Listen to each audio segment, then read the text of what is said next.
Tell us, which city or country are you joining us from? We love connecting with our global audience. Now, let's dive into today's story. Chapter 1. The Betrayal. Harrison Harry Kincaid stared at the rain-slicked window of his modest apartment, watching droplets race down the glass as he nursed his third whiskey of the night. The Chicago skyline blurred beyond the glass, lights smearing into watercolor streaks that matched his current state of mind. At 42, Harry never imagined he'd be starting over, living in a one-bedroom apartment that could fit entirely inside the master bath of his former home. The envelope on the coffee table stared back at him accusingly. Divorce papers, now finalized. 15 years of marriage dissolved in a flurry of legal jargon and bitter arguments. And worst of all, the betrayal that had precipitated it all still burned like acid in his chest. Veronica Kincaid, now back to Veronica Blackwell, had been his college sweetheart, the woman he'd built his life around. They'd met at Northwestern, where he'd been a scholarship kid studying finance, and she'd been a legacy admission pursuing marketing. From different worlds, but somehow they'd clicked. Harry had worked his way up from nothing, the son of a factory worker and a waitress from the South Side who'd fought for every opportunity. Veronica had come from old Chicago money, but it seemed refreshingly unpretentious when they'd met. For 15 years, he believed they were building something together. He'd thrown himself into his career as an investment banker, working 100-hour weeks to give them the life he thought they both wanted. Their Lake Shore Drive condo, the weekend house in Michigan, the European vacations, all financed primarily on his increasingly substantial income. Veronica had worked too, as a marketing executive at Preston Media, but her career had stalled after a few years. Harry never minded being the primary breadwinner. He'd been raised to believe that was a man's responsibility, despite Veronica's occasional comments about feeling kept. But the work had taken its toll. All those late nights, the missed anniversaries, the postponed vacations. Harry had told himself it was temporary, that once he made partner, they could finally start the family Veronica had been putting off. But by the time he'd reached that milestone 3 years ago, something fundamental had shifted between them. The memory of that day 8 months ago still made his stomach churn. He'd come home early from a business trip, intending to surprise Veronica for their anniversary. Instead, he'd been the one surprised by the sounds emanating from their bedroom, and by the identity of the man he'd found in his bed, Dexter Calloway, his supposed best friend since business school and his closest colleague at Meridian Financial. The confrontation that followed still played in his nightmares. Veronica hadn't even seemed particularly ashamed. "You never hear, Harry. What did you expect?" Her cold eyes had assessed him like he was a disappointing investment. "Dex actually makes time for me. He listens. When was the last time you really saw me?" Dexter had been marginally more apologetic, but his eyes told a different story. There was a gleam of triumph there, a look Harry had seen before when Dex closed big deals. Harry had always known Dexter envied him, his success, his faster promotions, and apparently his wife. But he'd never imagined his friend would cross this line. What followed was a blur of rage, pain, and increasingly vicious legal battles. Veronica had hired Annette Sawyer, the most cutthroat divorce attorney in Chicago. Harry had been blindsided by the financial demands. Veronica wanted half of everything, including his upcoming bonus and stock options. She claimed she'd sacrificed her own career advancement to support his. But the real blow came when Harry discovered the debt. Over the past 5 years, Veronica had opened multiple credit cards in his name, running up astronomical balances on luxury purchases and secret getaways. Many, he later discovered, with Dexter. She'd also taken out a second mortgage on their vacation home without his knowledge, forging his signature on the documents. By the time the forensic accountants finished their work, Harry was left with a staggering $180,000 debt and a credit score in ruins.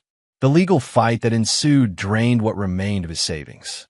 Despite clear evidence of fraud, Veronica's legal team managed to drag the proceedings out until Harry simply couldn't afford to continue. His own attorney, Phoebe Winters, had been good but outgunned by Veronica's family money and connections. In the end, Harry accepted a settlement that left him financially devastated, but at least free of Veronica. The professional fallout was equally catastrophic. Unable to face working alongside Dexter, Harry had resigned from Meridian Financial, walking away from the partnership he'd spent 15 years building. His reputation in Chicago's close-knit financial community suffered as rumors, many started by Dexter, painted him as unstable and difficult. The ultimate humiliation came when he learned that Dexter had been promoted to his former position. Harry downed the last of his whiskey and turned from the window. The small apartment felt like a prison, walls closing in with each passing day. Rock bottom, they called it. The place where you had nowhere to go but up.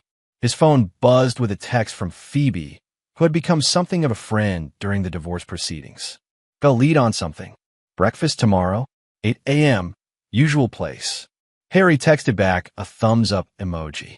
In his darkest moments over the past months, Phoebe's unwavering belief in him had been a lifeline. Unlike most of his so-called friends who had melted away during the divorce, she had stood by him, even as her professional obligations to him ended. There was nothing romantic between them. She was happily married with twin boys, but she'd become the sister he never had. As he prepared for bed, Harry caught his reflection in the bathroom mirror. The man staring back at him was a shadow of his former self. Gaunt face, dark circles under his eyes, the beginning of gray at his temples. 15 years building a life, 8 months watching it crumble. Enough, he whispered to his reflection. Pity and whiskey weren't going to fix this. He needed a plan. Little did Harry know that the meeting with Phoebe tomorrow would set in motion a chain of events that would transform his pain into purpose, his humiliation into calculation, and his defeat into the most meticulously planned revenge Chicago's business world had ever seen. Chapter 2. The Opportunity. Milo's Diner on North Clark Street had become Harry's regular breakfast spot since moving to his new apartment. Affordable, unpretentious, and mercifully far from the upscale establishments frequented by his former colleagues, it offered anonymity along with decent coffee. Phoebe Winters was already seated in a corner booth when Harry arrived, her auburn hair pulled back in a practical ponytail, a manila folder beside her coffee cup. At 38, she had a reputation as one of the most thorough attorneys in family law, though her compassion sometimes put her at odds with the more predatory members of her profession. "You look marginally less terrible than last week," she greeted him with characteristic bluntness as he slid into the booth. "Your compliments never fail to warm my heart," Harry replied, signaling to the waitress for coffee. "Save the charm for what I'm about to tell you." Phoebe pushed the folder toward him. "Remember how you mentioned wanting to get out of Chicago? Maybe start fresh somewhere?" Harry nodded, opening the folder to find printouts about Nexus Technologies, a mid-sized tech company based in Denver. "One of my clients is on their board," Phoebe continued. "They're looking for a new CFO. Current one is retiring. Company's solid, but underperforming. They need someone with your financial background who can help position them for acquisition." Harry flipped through the materials, a spark of interest cutting through his usual fog of despair. Why would they look at me? I've been out of the game for months, and my departure from Meridian wasn't exactly smooth. Because my client, Josephine Alvarez, knows the real story, not the bullshit Dexter's been spreading. Phoebe leaned forward. She also knows talent when she sees it, and she remembers the work you did restructuring that tech portfolio for Meridian 3 years ago. For the first time in months, Harry felt a flicker of his old confidence. That tech portfolio had been his idea, one that Dexter had initially opposed but later claimed credit for when it succeeded. "There's something else," Phoebe said, her voice dropping slightly. "Something that might interest you particularly. Guess who Nexus's biggest client is?" Harry raised an eyebrow questioningly. "Preston Media," Phoebe said with a small, knowing smile. "Your ex-wife's employer." Harry's hands stilled on the folder. Preston Media, where Veronica had worked for the past decade. An image of her corporate headshot flashed in his mind. Perfect smile, calculating eyes. She had clawed her way to creative director 2 years ago, a position she'd celebrate by spending a small fortune redecorating her office, mostly on his credit cards, he now knew.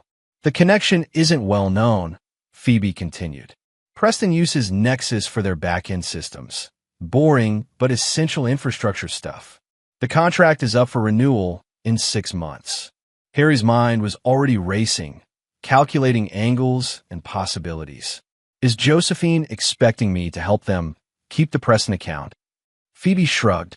She's expecting you to help make Nexus profitable enough to attract acquisition offers. How you handle individual clients is up to you. But, she hesitated, I should mention that Preston CEO, Martin Chambers, is close friends with Bradley Price, Nexus's founder. Harry processed this information, memories surfacing of charity galas where he'd seen Veronica chatting with Bradley Price, a silver-haired tech pioneer known for his philanthropy and political connections. He vaguely recalled that Price had stepped back from day-to-day operations at Nexus, but remained chairman of the board. There's one more thing, Phoebe said, pulling another document from her briefcase. Your friend Dexter? He's been making moves. Word is he's angling to get Meridian to acquire Preston Media. Apparently, he's been cozying up to their executive team. Harry felt a cold certainty settle in his chest. If Dexter succeeded, he would be positioning himself even closer to Veronica professionally. The thought of them building their careers together, perhaps using strategies and contacts Harry had developed, made something hardened inside him calcify further. When does Josephine want to meet? He asked, his decision already made. Tomorrow. She's in Chicago for a conference. Phoebe studied him carefully. Harry, I'm telling you this as a friend, not your lawyer.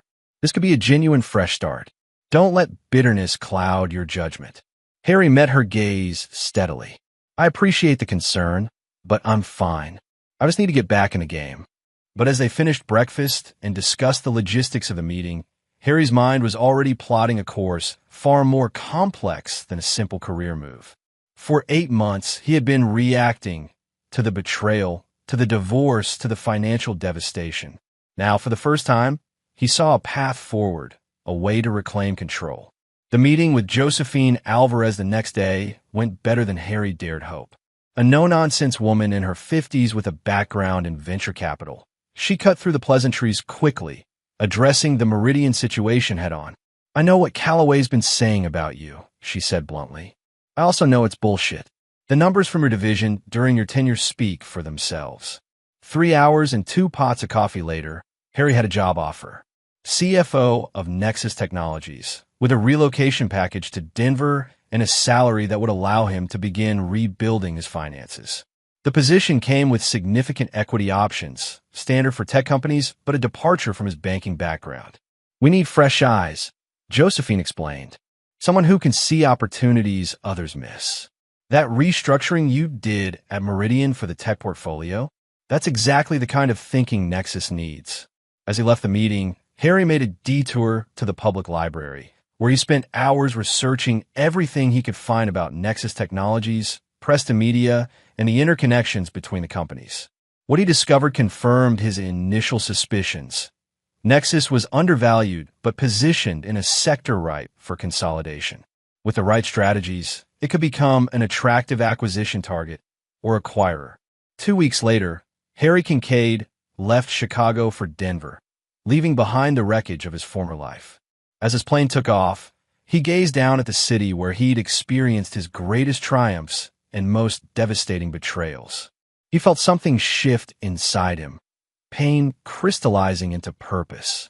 In his briefcase was a notebook filled with initial observations and strategies for Nexus, legitimate ideas that would impress his new employers. But in a password-protected file on his laptop was another plan entirely. A meticulous step-by-step blueprint for how Harrison Kincaid would rise from the ashes, take control of not just his life, but the fate of those who had betrayed him, and exact a revenge so complete that Chicago's business world would never forget it. The plane banked west, and Harry turned his gaze toward the Rocky Mountains appearing on the horizon. A new chapter was beginning. Chapter 3, The Rise. The Denver morning sun painted the Nexus Technologies headquarters in golden light as Harry stepped through the glass doors for his first day. The modern building, with its open floor plan and mountain views, couldn't have been more different from the traditional banking environment he'd left behind in Chicago. For a moment, doubt flickered. Was he too old school for a tech company culture? But he squared his shoulders and headed for the reception desk. Harrison Kincaid for Josephine Alvarez, he said to the receptionist. What followed was a whirlwind day of introductions, orientation meetings, and the first glimpses of the challenges facing him. Nexus, he quickly confirmed, was indeed a company with solid foundations, but suffering from drift and missed opportunities. The previous CFO, now semi-retired, but staying on as a consultant for the transition, was a traditionalist who had failed to capitalize on new market trends. As Harry settled into his spacious new office, with its views of the Rockies, he felt that peculiar clarity that had always come to him when facing complex financial puzzles. Beneath the surface problems lay opportunities that others had missed. Over the next 3 months, Harry immersed himself in Nexus's operations. By day, he pored over financial reports, met with department heads, and began implementing careful efficiency measures. By night, in his new downtown apartment, he worked on his private project, mapping connections, identifying pressure points, and refining his ultimate objective. His dedication did not go unnoticed. Josephine became an ally and mentor, impressed by his work ethic and fresh perspectives. Bradley Price, the founder who still chaired the board, began seeking Harry's counsel on strategic matters beyond finance. You've got a way of seeing around corners, Price told him one evening after a particularly productive board meeting. That's rare. Harry had smiled modestly, but felt a surge of satisfaction. Price's trust was essential to his plans. The turning point came 4 months into his tenure, during the quarterly review of client accounts. The Preston Media contract, up for renewal in 2 months, was flagged as at risk. Preston's new procurement team was shopping around, suggesting they might move their business elsewhere. This could be a significant hit to our bottom line, the account manager explained nervously. Preston represents 12% of our recurring revenue. Harry spoke up, his voice calm. I think I can help with this one. Josephine raised an eyebrow. You have connections at Preston? I know their business model well, Harry replied carefully, and I understand what they're looking for in a tech partner. Let me take point on this. What Harry didn't mention was his secret weapon, Calvin Reeves, Preston's head of IT operations. 3 weeks earlier, Harry had coincidentally met Calvin at a tech conference in Boulder. Over drinks, he discovered that Calvin was frustrated with Preston's leadership, particularly their lack of understanding of the company's technical needs. Harry had cultivated the relationship carefully, positioning himself as a sympathetic ear and, gradually, a trusted advisor. 2 days after the meeting, Harry flew to Chicago for his first face-to-face with Preston's procurement team. Walking into the Preston Media offices felt surreal. Knowing Veronica worked somewhere in the building, perhaps just floors away. But he compartmentalized those feelings, focusing on the task at hand. The meeting was a masterclass in strategic negotiation. Harry presented a proposal that addressed Preston's concerns while actually increasing Nexus's profit margins through more efficient service delivery. He had done his homework, identifying pain points in Preston's operations that even their own team hadn't fully articulated. Calvin, present at the meeting, backed Harry's assessment with enthusiasm, creating a powerful alliance that the procurement team couldn't easily dismiss. By the time Harry returned to Denver, he had not only secured the Preston contract renewal, but had expanded its scope by 30%. The win cemented his reputation at Nexus as a miracle worker. Whatever they're paying you, it's not enough, Bradley Price joked during the celebration dinner, raising a glass in Harry's honor.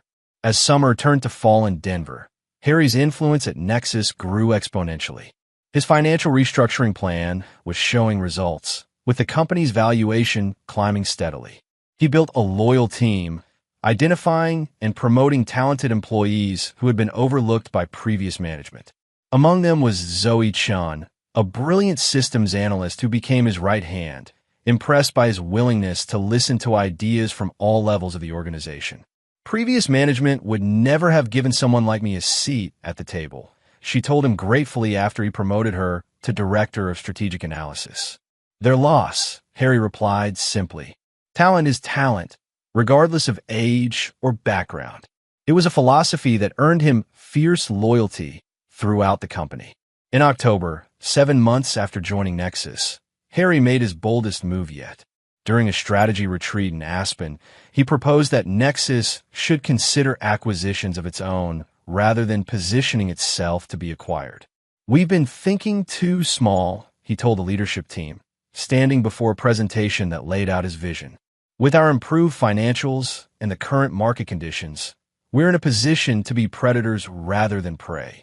He outlined a strategy to acquire smaller companies with complementary technologies, building Nexus into a more comprehensive service provider that could compete with larger players.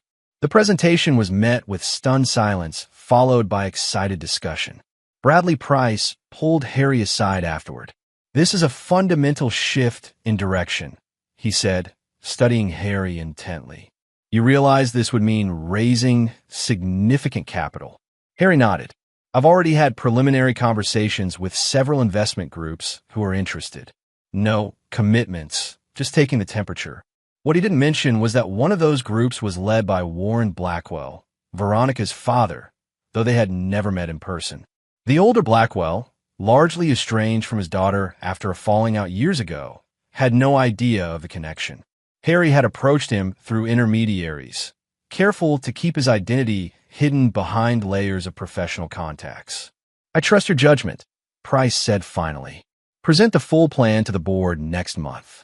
As Harry drove back to Denver after the retreat, a rare snowstorm blanketing the mountains around him, he allowed himself a moment of genuine satisfaction that went beyond his revenge plans.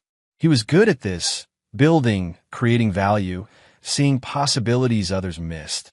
For the first time since the divorce, he felt truly alive, his mind engaged with challenges worthy of his abilities. That evening, as the first snow of the season fell outside his apartment windows, Harry received a text from Calvin Reeves in Chicago. "She's asking questions about you. Told her nothing as agreed. Moving to Phase 2. Harry stared at the message, a cold smile forming. Phase 2 indeed. The board would approve his acquisition strategy. He was certain of it. And the first company on his target list? A small but pivotal marketing analytics firm that served as Preston Media's secret weapon for their most lucrative client campaigns.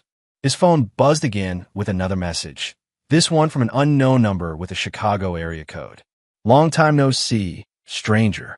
Heard you're making waves in Denver. Drinks next time you're in town? For old time's sake. Veronica." She'd gotten his new number somehow. Harry felt a momentary surge of the old pain, quickly replaced by cold calculation. So she was aware of his success at Nexus. Good. That meant whispers of his resurrection were reaching Chicago, just as he'd intended. He didn't reply to the message, simply save the number. It would be useful later. Outside, the snow continued to fall, covering the city in a clean white blanket. Harry gazed out at the transformed landscape, finding it fitting. In nature, destruction often preceded renewal. Forest fires cleared deadwood to make way for new growth. The Colorado winter killed off the weak to ensure the strong survived until spring. He was no longer the man who had left Chicago broken and humiliated. That version of Harrison Kincaid had died in the ruins of his former life. The man who stood in this Denver apartment, watching the snow transform the world, was someone new, someone forged in betrayal's fire, tempered by pain, and now coldly, precisely focused on the execution of a plan years in the making. Phase 2 would begin tomorrow, and neither Veronica nor Dexter would see it coming until it was far too late. Chapter 4. The Acquisition. The holiday season transformed Denver into a postcard-perfect winter wonderland, but Harrison Kincaid barely noticed. December found him working 16-hour days, his office at Nexus Technologies becoming more home than his sparsely furnished apartment. The board had enthusiastically approved his acquisition strategy in November, allocating a substantial war chest for the right targets. Now Harry was deep in the execution phase, evaluating potential acquisitions with ruthless efficiency. "You should at least put up a Christmas tree," Zoe teased, bringing him coffee one evening when most of the staff had already left for a holiday party. At 29, Zoe had proven herself invaluable, brilliant with data analysis and unafraid to challenge his thinking when necessary. "Christmas isn't really my thing anymore," Harry replied, not looking up from the financial models on his screen. Zoe perched on the edge of his desk. This acquisition obsession is getting a little scary, boss. The DataSync deal is progressing well. You can take a breath. DataSync Analytics was the marketing analytics firm Harry had identified as his first target, the one that provided crucial services to Preston Media. The initial approach had gone better than expected, with DataSync's founders receptive to Nexus's offer. "We're not there yet," Harry said, finally looking up at Zoe. "I want this deal closed before the new year." What he didn't tell Zoe was why the timing was so critical. Through his careful cultivation of relationships in Chicago, Harry had learned that Dexter Calloway was planning to propose a merger between Meridian Financial and Preston Media in January. The move would consolidate Dexter's influence and likely lead to a substantial promotion, possibly even a path to becoming CEO of the merged entity within a few years. Harry couldn't allow that to happen. The DataSync acquisition was just the first move in a complex chess game. Once under Nexus's umbrella, Harry planned to review all client contracts, including Preston's. With access to Preston's proprietary campaign data through DataSync, he would gain leverage that could derail Dexter's merger plans. "You should come to the party," Zoe said, interrupting his thoughts. "The team misses their fearless leader." Harry smiled wryly. 1 hour. Then I'm back to the grindstone. The holiday party at Josephine's elegant home in Cherry Creek provided a welcome distraction. Harry found himself actually enjoying the company of his colleagues outside the office. Even Bradley Price made an appearance, pulling Harry aside for a personal chat. "You've transformed this company in less than a year," Price said, his hand warm on Harry's shoulder. "I didn't think it was possible." "Just getting started," Harry replied modestly. Price studied him thoughtfully.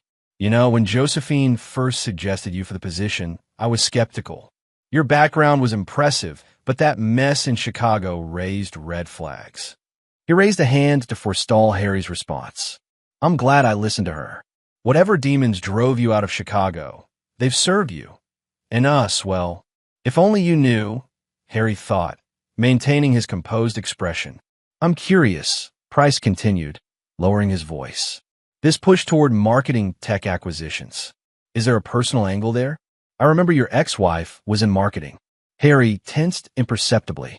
Price was sharper than he'd given him credit for. "Just following the data," he said smoothly.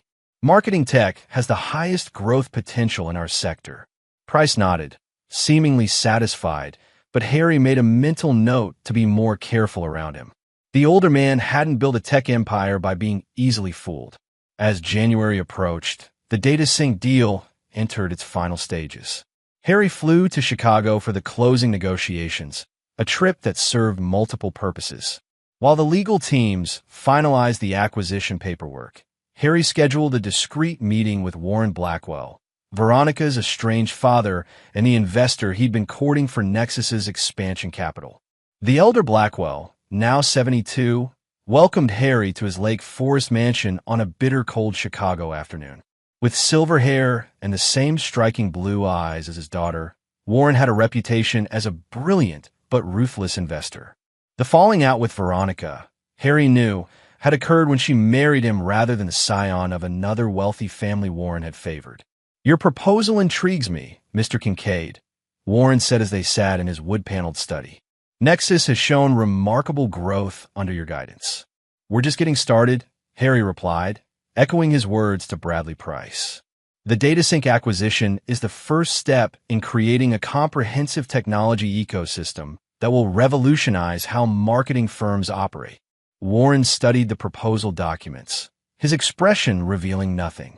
"And Preston Media is one of DataSync's major clients, I see." "Among others," Harry acknowledged. "We anticipate significant cross-selling opportunities." What Harry didn't explicitly state was that Preston Media would soon find itself dependent on Nexus Technologies for its most profitable client relationships, a dependency he planned to exploit. "I understand Martin Chambers is considering a merger with Meridian Financial," Warren commented, seemingly casual. Harry kept his expression neutral, though internally he was impressed by Warren's intelligence network. "I've heard rumors," he replied. "Do you have thoughts on that potential move?" Warren's mouth twisted in distaste. "Chambers is a fool if he goes through with it. Meridian will strip Preston for parts and discard the remains. Harry leaned forward slightly. Would it concern you if that happened? Why should it? Warren asked coolly. I have no stake in Preston. But your daughter works there, Harry pointed out, watching carefully for the reaction. Warren's eyes narrowed. You've done your homework, Mr. Kincaid. Yes, Veronica is their creative director. We're not close, as you seem to know, but I wouldn't wish unemployment on her. He paused, studying Harry with new interest. Do you know my daughter? It was the moment of truth, the calculated risk Harry had built into his plan. He could lie, maintain his cover, and proceed as planned. Or he could take a gamble on Warren Blackwell's notorious distaste for weakness and dishonesty. I was married to her for 15 years, Harry said evenly, meeting the older man's gaze without flinching. Warren Blackwell's expression didn't change, but something shifted in his eyes, surprise, followed by something like respect. Well, he said after a long moment, that puts an interesting spin on matters. Over the next hour, a remarkable alliance formed. Warren, it emerged, had never forgiven Veronica for rejecting his guidance in her choice of husband. The irony that he now approved of Harry, after the marriage had ended, wasn't lost on either of them. But more significantly, Warren harbored a deep resentment toward Dexter Calloway, who had been the suitor he'd originally favored for his daughter. He approached me first, Warren revealed, about investing in this Meridian-Preston merger. Pitched it as a way to reunite the family through business. His disgust was evident, as if I'd hand him capital after he showed his true character. His true character? Harry prompted. Warren waved a dismissive hand. The man's a parasite, always has been, attaches himself to talent and rides their success. Did it with you at Meridian, for what I gather. Now he's doing it with Chambers at Preston. He fixed Harry with a penetrating stare. What exactly are you planning, Mr. Kincaid? Beyond business acquisitions, I mean. Harry considered his response carefully. Warren Blackwell could be a powerful ally or a dangerous enemy. The risk was calculated, but significant. I'm planning to build Nexus into the dominant tech provider in the marketing sector, he said, each word precise. In the process, I expect certain individuals who have underestimated me will learn the cost of their miscalculation. A slow smile spread across Warren's face. Now that, he said, is an investment thesis I can get behind. He extended his hand. You'll have your capital, Mr. Kincaid, with one condition, which is, when the time comes for the lesson to be delivered, Warren said, his smile turning cold, I want a front row seat. The DataSync acquisition closed 2 days later, announced to the business world with appropriate fanfare. The press release emphasized the synergies between Nexus and DataSync, the expanded capabilities the combined company would offer, and the growth opportunities ahead. What it didn't mention was that Harrison Kincaid now had access to the digital lifeblood of Preston Media's most important client campaigns, or that Warren Blackwell's investment fund had quietly taken a 15% stake in Nexus with options for more. Nor did it mention that Harry had finally responded to Veronica's text, agreeing to meet for drinks during his Chicago trip. A meeting he deliberately scheduled and then stood up, leaving her waiting alone at the upscale bar where they'd had their first date 16 years earlier. It was petty, perhaps, but it served a purpose, letting her know he remembered everything and that the power dynamic between them had shifted. The 3 increasingly angry texts she sent as she waited confirmed she'd gotten the message. Back in Denver, Harry entered a new phase of his plan. With DataSync under the Nexus umbrella, he initiated a comprehensive review of all client contracts, ostensibly to identify optimization opportunities. Zoe Chun led the analysis team, unaware that their work was feeding directly into Harry's personal agenda. There's something odd about the Preston Media account, Zoe reported one afternoon in late January. Their campaigns for luminous brands consistently outperform industry benchmarks by margins that don't make statistical sense. Harry, who had been waiting for precisely this discovery, feigned surprise. Show me. Zoe walked him through the data anomalies, patterns that suggested Preston Media might be manipulating campaign results to retain their largest client. Nothing definitively illegal, but certainly ethically questionable. Good catch, Harry told her. Document everything, but keep this between us for now. I want to understand exactly what's happening before we raise any alarms." As January turned to February, Harry set the next phase of his plan in motion. Nexus announced a client success program that involved more direct integration between their systems and those of key clients like Pressa Media. Calvin Reeves, still Harry's inside man at Preston, championed the program internally, ensuring Preston signed on. The integration gave Nexus unprecedented visibility into Preston's operations, including the questionable Luminous Brands campaigns. Harry now had everything he needed to disrupt the Meridian-Preston merger talks, which, according to his sources, were progressing toward a spring announcement. But he waited, patient as a spider at the center of its web. The timing had to be perfect. In March, almost exactly 1 year after he'd joined Nexus, Harry received the call he'd been anticipating from Bradley Price. "Martin Chambers wants to meet," Price said without preamble. "He's flying to Denver next week. Says it's urgent." Harry allowed himself a small smile. Did he mention what it's about? No, but he sounded nervous. "Whatever it is, handle it carefully. Preston's still an important client." "Of course," Harry replied, his tone the essence of professional concern. "I'll make myself completely available." As he hung up, Harry opened his laptop and pulled up a secure file titled Endgame. Inside was a detailed step-by-step plan for the final phase of his revenge, a series of calculated moves that would bring both Veronica and Dexter to their knees professionally while simultaneously elevating Nexus and Harry himself to new heights. The pieces were all in place. Martin Chambers' panic call was just the beginning of the endgame. Harry glanced at the calendar on his desk. March 15th, the Ides of March. How fitting. In Shakespeare's Julius Caesar, it had been the day of reckoning when betrayal was answered with blood. In Harrison Kincaid's carefully orchestrated drama, it would mark the beginning of a different kind of execution, one no less complete for its lack of physical violence. He closed the laptop and gazed out at the Denver skyline, feeling a cold satisfaction settle in his chest. Stage 2 was complete. It was time for the final act. Chapter 5, The Confrontation. Martin Chambers arrived at Nexus headquarters on a Tuesday morning, the Denver sunshine doing nothing to brighten his haggard expression. At 58, the CEO of Pressa Media had always projected confident authority in their previous interactions. Today, he looked like a man who hadn't slept in days. Harry arranged to meet him in Nexus's executive conference room rather than his office, a subtle power move that placed Chambers on unfamiliar territory. As a further calculated touch, he kept the Preston CEO waiting for 15 minutes. Not long enough to be overtly insulting, but sufficient to establish the new dynamic between them. "Martin," Harry greeted him with professional cordiality as he finally entered the room. "What brings you to Denver? I hope there's no issue with our services." Chambers cut straight to the point.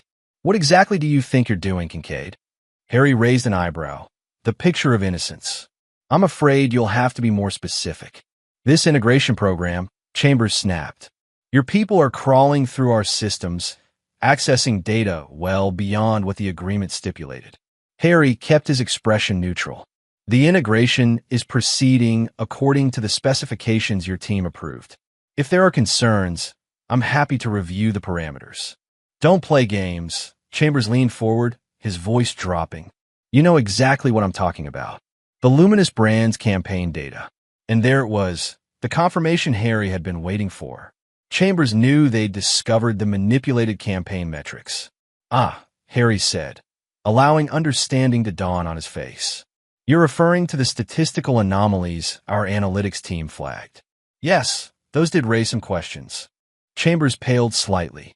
"Those are proprietary methodologies. Your people had no business." "Our people were doing exactly what they're paid to do," Harry interrupted, his tone hardening. "Identifying irregularities in data patterns that might affect our system's performance.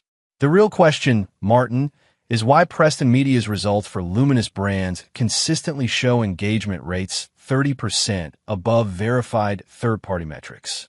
A tense silence filled the room. Chambers seemed to be calculating his options, his eyes darting to the door as if contemplating escape. "It's not what you think," he said finally. No. Harry's voice was dangerously soft. Because what I think, based on the data, is that Preston has been systematically overstating campaign results to justify premium billing to your most lucrative client. I think you've been doing it for at least 3 years. And I think if Luminous Brands found out, they not only fire Preston, but possibly pursue legal action for fraud. Chambers' face had gone from pale to ashen. You can't prove anything. Harry smiled thinly. I don't need to prove it, Martin. The data speaks for itself. But rest assured, we have no intention of taking this information to Luminous Brands. He paused deliberately. At least not at this time. Understanding dawned in Chambers' eyes. What do you want? First, Harry said, leaning back in his chair, I want you to terminate all merger discussions with Meridian Financial. Chambers stared at him in shock. How did you? It doesn't matter how I know. Harry cut him off. What matters is that the merger stops. Today. Impossible. Chambers shook his head. We're weeks away from announcing. Contracts are being drafted. Dexter Calloway will be disappointed, I'm sure, Harry finished for him. That's unfortunate, but not my concern. Chambers studied him with new wariness. This is personal for you, isn't it? Calloway mentioned there was bad blood, but I had no idea you'd go this far. Harry didn't take the bait. This is business, Martin. Speaking of which, I have a counterproposal for you. From his briefcase, Harry withdrew a folder containing documents outlining a strategic partnership between Nexus and Preston Media, one that would give Nexus significant control over Preston's technology infrastructure and, by extension, its business operations. Instead of merging with Meridian, you partner with Nexus, Harry explained as Chambers skimmed the documents with increasing disbelief. We provide enhanced technical capabilities that actually will improve your campaign performance. You maintain operational independence, but integrate your technology stack fully with ours. This is tantamount to a hostile takeover, Chambers protested. Harry shrugged. It's an opportunity, Martin. One with considerable upside for Preston Media. The alternative is watching your largest client walk away when they discover the truth about their campaign metrics. The board will never approve this. Perhaps you should let them decide, Harry suggested mildly. With all the relevant information at hand, of course. The implication hung in the air between them. If Chambers refused, Harry would ensure the Preston board learned about the fraudulent reporting to Luminous Brands, a revelation that would likely cost Chambers his position along with any hope of the Meridian merger.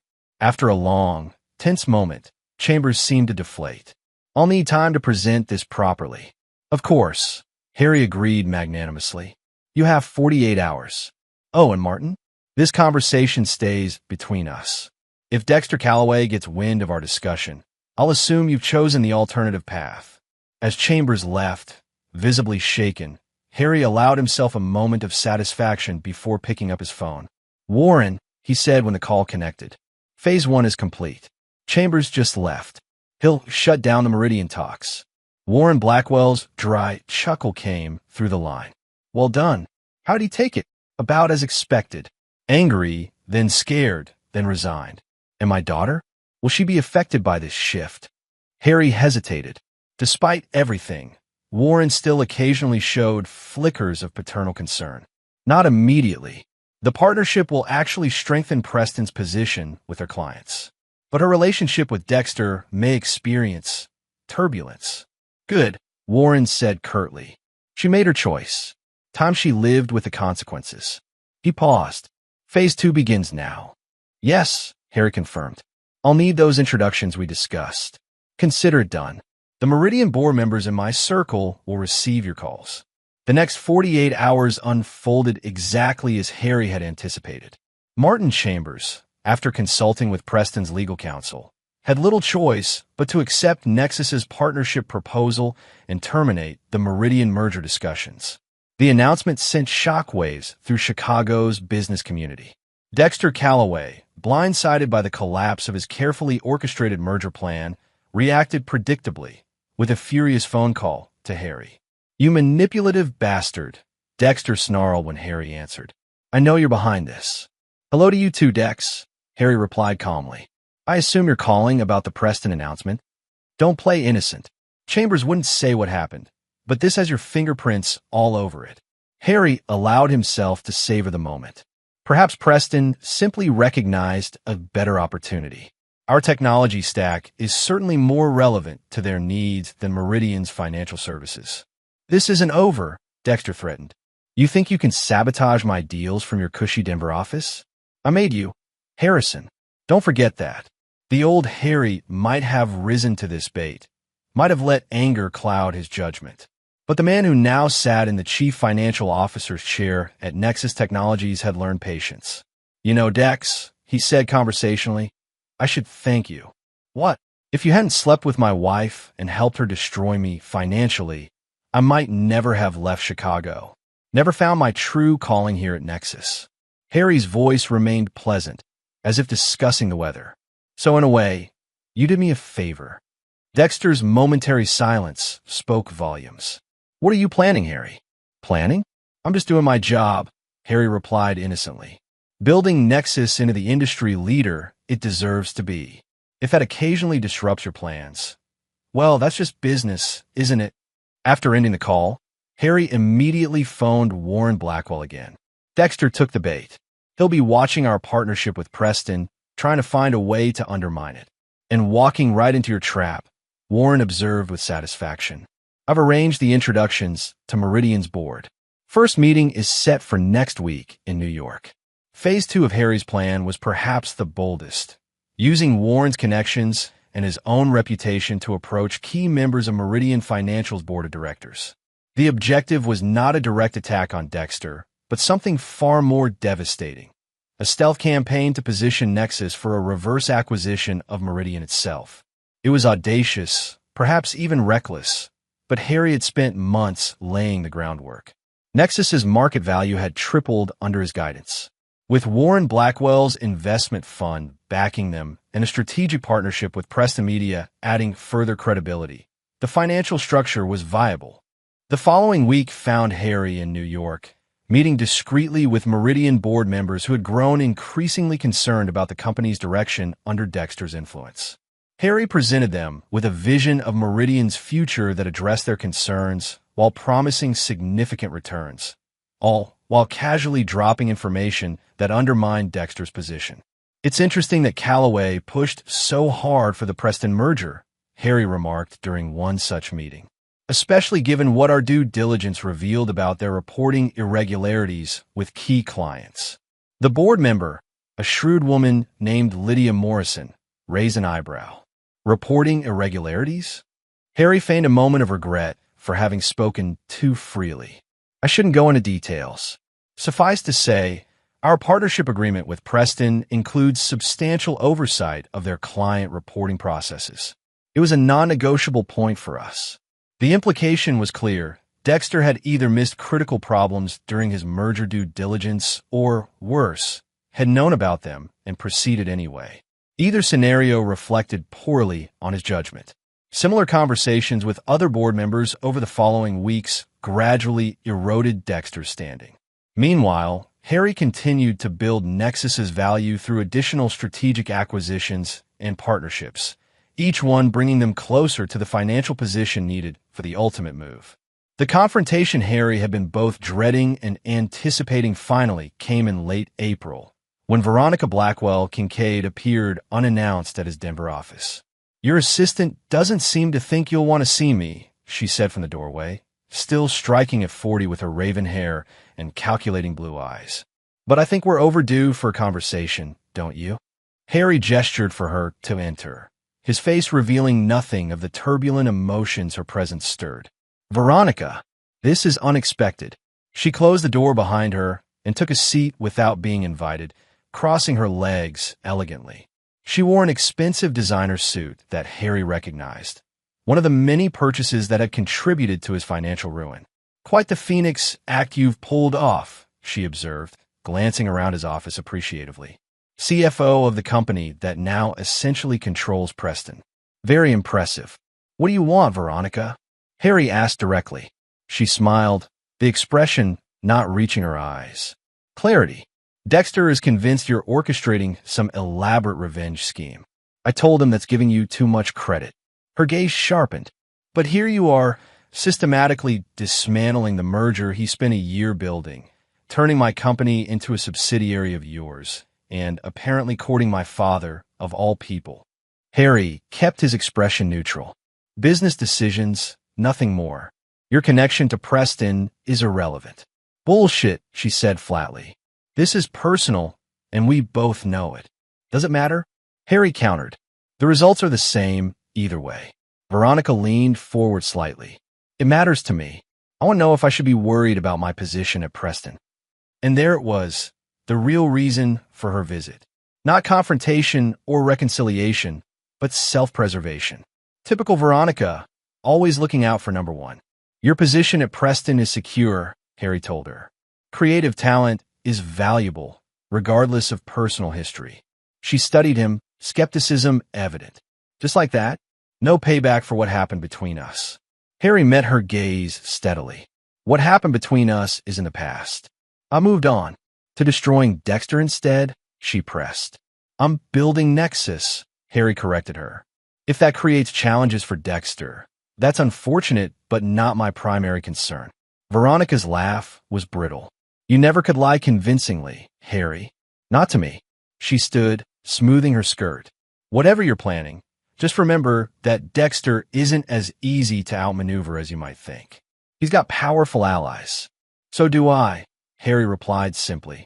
A flash of something, uncertainty, perhaps even fear, crossed her face before she mastered it. I see that. My father, for instance. That was a surprise. Life is full of them. She moved toward the door, then hesitated. For what it's worth, I didn't plan for things to end the way they did between us. The debt, that got out of hand. Harry felt a surge of anger, but kept it from his voice. $80,000 on credit cards in my name didn't get out of hand. Veronica, neither did the second mortgage you forged my signature on. Those were deliberate choices. She had the grace to look momentarily uncomfortable. I was unhappy. You were never there. Dexter was. And now I'm here, Harry said softly. And you're there. Funny how things work out. After she left, Harry sat motionless for several minutes, processing the encounter. Seeing her had been harder than he'd anticipated, stirring up emotions he thought he'd mastered. Anger, betrayal, and beneath it all, a lingering sadness for what might have been. But the encounter had also revealed something crucial. Veronica was worried. Whatever confidence she projected, she sensed the shifting tides and had come to gauge the threat level. That meant Dexter, too, felt the pressure. Good. It was time to increase it. Harry picked up his phone and dialed Josephine Alvarez's extension. I need to call an emergency board meeting, he told her without preamble. Tomorrow morning, if possible. What's happened? She asked, alarmed. Nothing yet, Harry replied. But it's time to discuss the Meridian opportunity. The following morning, in Nexus's boardroom, Harry laid out his most audacious proposal yet. A reverse takeover of Meridian Financial, structured as a merger, but with Nexus management taking control of the combined entity. Their market position is vulnerable, he explained to the stunned board members. Their last 2 quarters have underperformed. Their Chicago-based leadership is distracted by internal politics. With Warren Blackwell's fund backing us and our current market momentum, we can make a compelling offer to their shareholders. Bradley Price, who had remained silent during Harry's presentation, finally spoke. This is a radical departure from our technology focus, Harrison. Meridian is a financial services company. A financial services company with a substantial technology infrastructure that complements ours, Harry countered. And their client portfolio opens doors we've been trying to enter for years. The debate raged for hours, with Harry addressing each concern, presenting financial models that showed the potential upside. By lunchtime, he had persuaded a majority of the board to support at least exploring the possibility. Preliminary approaches only, Price cautioned. No commitments until we've done exhaustive due diligence. Harry agreed readily, knowing that even rumors of Nexus approaching Meridian would send shockwaves through Chicago's business community and create exactly the kind of pressure he wanted Dexter to feel. Sure enough, by the following week, when carefully planted industry rumors began circulating about Nexus's interest in Meridian, Dexter's reaction was swift and predictable. He launched a counteroffensive, publicly dismissing the possibility and privately working to shore up his position within Meridian. But Harry had anticipated this. Through Warren's connections on Meridian's board, he knew exactly which directors were dissatisfied with Dexter's leadership. He cultivated these relationships carefully, providing information that further undermined confidence in Dexter's strategic vision. The confrontation was no longer happening on a personal level, but playing out across the financial pages of Chicago and New York newspapers, in boardrooms and investor calls. It was business as blood sport, with billions of dollars and hundreds of careers in the balance. And at the center of the storm stood Harrison Kincaid, no longer the betrayed husband seeking petty revenge, but the architect of a business coup that would either elevate him to new heights of power or destroy what he had built in Denver. As May turned to June, the rumors solidified into formal discussions. Nexus officially approached Meridian's board with a merger proposal that would value Meridian at a modest premium to its current stock price, but restructure leadership with Harry as CEO of the combined entity. The board, increasingly dissatisfied with Meridian's performance under Dexter's leadership team, agreed to formal negotiations. When the news broke publicly, Meridian stock jumped 8%, while Nexus's climbed 12%, a clear market endorsement of the potential combination. Dexter, fighting for his professional life, called an emergency press conference in Chicago to denounce the proposal as hostile and destructive to Meridian's core values. But financial analysts noted that his arguments lacked specific objections to the financial terms, because the terms were objectively favorable to Meridian shareholders. Behind the scenes, Dexter worked frantically to find an alternative buyer for Meridian, a white knight to save him from Harry's advance. But the business community had sensed blood in the water, and few were willing to challenge Nexus's momentum or Warren Blackwell's financial backing. In Denver, Harry maintained a punishing work schedule, dividing his time between running Nexus's day-to-day operations and orchestrating the Meridian takeover strategy. Zoe Chun, now fully aware of the high-stakes game they were playing, proved invaluable in managing the operational details Harry couldn't personally oversee. You know, she remarked one late night as they reviewed acquisition models. When you first started pushing us toward these aggressive moves, I thought you were just ambitious. Now I'm starting to think it's personal. Harry looked up from his computer, meeting her direct gaze. Does it matter? It might, Zoe replied thoughtfully. Ambition has limits. Personal vendettas sometimes don't. It was an echo of Veronica's accusation, and it gave Harry pause. Was he pushing too hard, taking too many risks in pursuit of his vendetta? Had the line between strategic business moves and personal revenge blurred beyond recognition? Before he could formulate a response, his phone rang, Bradley Price's private number. Harrison, Price said without preamble when Harry answered. Dexter Calloway is here in Denver. He's requesting a private meeting with you tomorrow morning. Harry felt a jolt of surprise. Dexter coming to him, on his territory? That was unexpected. Did he say what about? No, but he mentioned it was a personal matter that might impact the pending business discussions. Harry's mind raced through possibilities. A threat? A bribe? Some new attempt to undermine the merger? I'll meet with him, Harry decided. But I want you and legal counsel standing by. After ending the call, he looked back at Zoe, who had heard enough to understand the situation. Careful, she warned. He's desperate, which makes him dangerous. Harry nodded, recognizing the wisdom in her caution. I know Dexter. He always keeps an ace up his sleeve for emergencies. Whatever he's bringing tomorrow, it won't be a white flag. That night, in his apartment, Harry reviewed the complete history of his interactions with Dexter, searching for vulnerabilities he might have missed, counter-moves he hadn't anticipated. The stakes had never been higher, not just for his revenge plans, but for Nexus itself, which was now fully committed to the Meridian acquisition. Whatever Dexter Calloway planned to throw at him tomorrow, Harrison Kincaid needed to be ready. Chapter 6, The Revelation. The Denver morning dawned clear and bright, the kind of perfect blue sky day that had drawn so many transplants to Colorado. Harry arrived at Nexus headquarters at 6:30, well before the scheduled 8 o'clock meeting with Dexter. He wanted time to center himself, to prepare for whatever was coming. At precisely 8, his assistant announced Dexter's arrival. Harry took a deep breath, straightened his tie, and gave the instruction to send him in. Dexter Calloway looked both familiar and strange as he entered Harry's office. The same tall frame and confident bearing, but with new lines of strain around his eyes and mouth. His tailored suit couldn't quite disguise that he'd lost weight, and the smile he offered Harry seemed forced. "Harrison," he greeted, extending his hand. "Thank you for seeing me." Harry shook the offered hand briefly, gesturing Dexter to a seat. "I was surprised by your request. What brings you to Denver, Dexter?" Dexter settled into the chair, his gaze taking in Harry's office.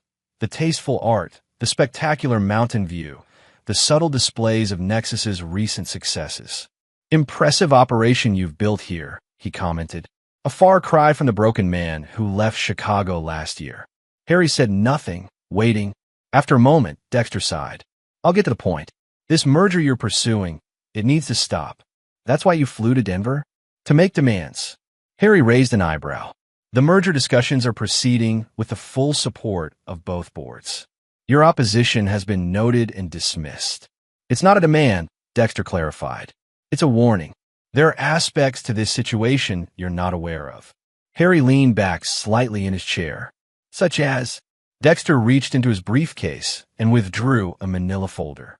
"In your quest to bring down Meridian, to bring down me, you've overlooked some crucial details about the interplay between Meridian, Preston, and certain investment entities." He placed the folder on Harry's desk and opened it to reveal financial documents, transaction records, investment flows, corporate registrations. "What am I looking at?" Harry asked, though he had already spotted Warren Blackwell's name on several of the documents. "Warren Blackwell isn't just backing your play against Meridian," Dexter explained. "He's been secretly acquiring Meridian debt for the past 6 months through various shell companies. If this merger goes through as structured, he'll effectively control nearly 30% of the combined entity, more than any other single investor." Harry kept his expression carefully neutral. This wasn't entirely news to him. Warren had mentioned increasing his position in Meridian, though not to this extent. "And why would that concern me?" he asked. "Warren has been a supportive investor in Nexus." Dexter laughed without humor. "Come on, Harry. You're smarter than that. Warren Blackwell isn't backing you out of kindness or belief in your business acumen. He's using you to settle old scores with me, with his daughter, with Meridian's board that rejected his advice years ago." Harry remained silent, allowing Dexter to continue. "Once he has control, do you really think he'll keep you as CEO? You're a means to an end. The moment the merger is complete, you'll find yourself sidelined, just another executive who served his purpose." It was a possibility Harry had considered. Warren Blackwell was not known for sentimentality in business matters. But Harry had his own countermeasures in place, protections built into his contract and the merger terms, alliances with other board members. "That's speculation," Harry said dismissively, "and hardly a compelling reason to halt a transaction that benefits both companies' shareholders." Dexter leaned forward, his expression intense. "There's more. Warren isn't just acquiring debt. He's been secretly meeting with Preston Media's largest clients, including Luminous Brands. He's positioning himself to control both their marketing agency and their financial services provider after the merger." This was news and potentially concerning. If Warren was making independent moves with Preston's clients, it could complicate the delicate balance of relationships Harry had been cultivating. "Again," Harry said, keeping his voice even, "business strategy, not a reason to halt the merger." "It's not strategy, it's manipulation," Dexter insisted. "And it doesn't end there." He pulled another document from the folder. "This is a transcript of a conversation between Warren and Martin Chambers from 2 weeks ago." Notice the highlighted portion. Harry skimmed the document, his eyes catching on Warren's words. "Once the merger is complete and Harrison has served his purpose, we'll restructure both entities. Preston remains intact under your leadership, but Meridian and Nexus will be stripped for their valuable components and the remains sold off. Calloway and my daughter will be collateral damage, but that's been the plan all along." A chill ran through Harry. The transcript seemed authentic, but it could easily be fabricated. This was exactly the kind of desperate move he'd expected from Dexter. "Where did you get this?" Harry asked, his tone hardening. "I have my sources," Dexter replied vaguely. "The point is, you think you're the chess master in this game, but you're actually a pawn. Warren is using your desire for revenge against me to advance his own agenda." Harry studied Dexter carefully. The man looked genuinely concerned, but Harry had seen him perform convincingly before, in boardrooms, with clients, and most memorably, as a supposed best friend for years while sleeping with his wife. "Let's say, for argument's sake, that this transcript is authentic," Harry said slowly. "Why come to me? Why not take this to the Meridian board or the financial press?" Dexter hesitated. "Because despite everything, we were friends once. And because I know this isn't really about business for you. It's about what happened with Veronica." At the mention of her name, Harry felt the old anger stir. "Don't. We need to talk about it," Dexter insisted. "What happened? It wasn't what you think." Harry's laugh was cold. "I found you in my bed with my wife. I think that's pretty unambiguous." "The affair was real," Dexter acknowledged. "I won't deny that or try to justify it. It was wrong, and I'm sorry for the pain it caused you. But the financial disaster that followed, that wasn't what either of us intended." "No." Harry's voice was dangerously quiet.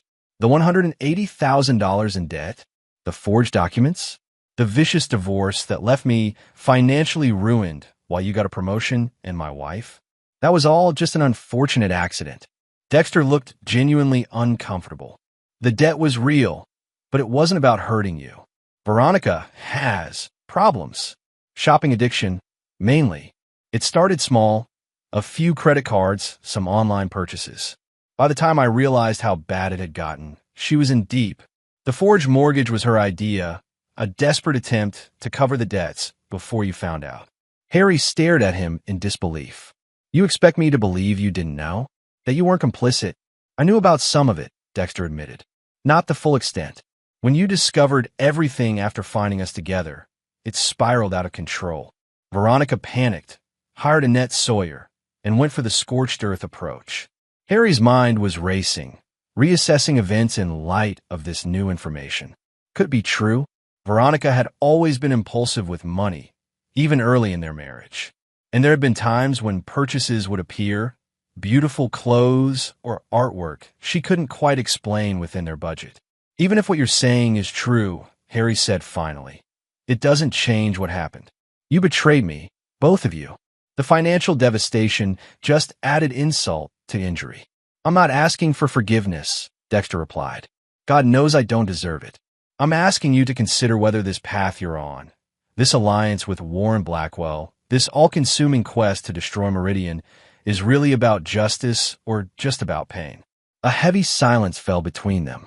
Harry found himself in the disorienting position of considering Dexter's words. The transcript, if authentic, suggested Warren had his own agenda that might ultimately harm Nexus as much as Meridian. And the revelation about Veronica's financial issues, while not excusing the betrayal, cast it in a slightly different light. "Why should I believe any of this?" Harry asked finally. "Why should I trust you now, after everything?" Dexter reached into his pocket and pulled out a small USB drive, placing it on the desk beside the folder. "This contains additional evidence. Bank records showing the progression of Veronica's spending, emails between us when I discovered how bad it had gotten, and more recent communications that corroborate the transcript." He stood, straightening his jacket. "I'm staying at the Brown Palace tonight. Review the materials. If you want to talk further, you know where to find me."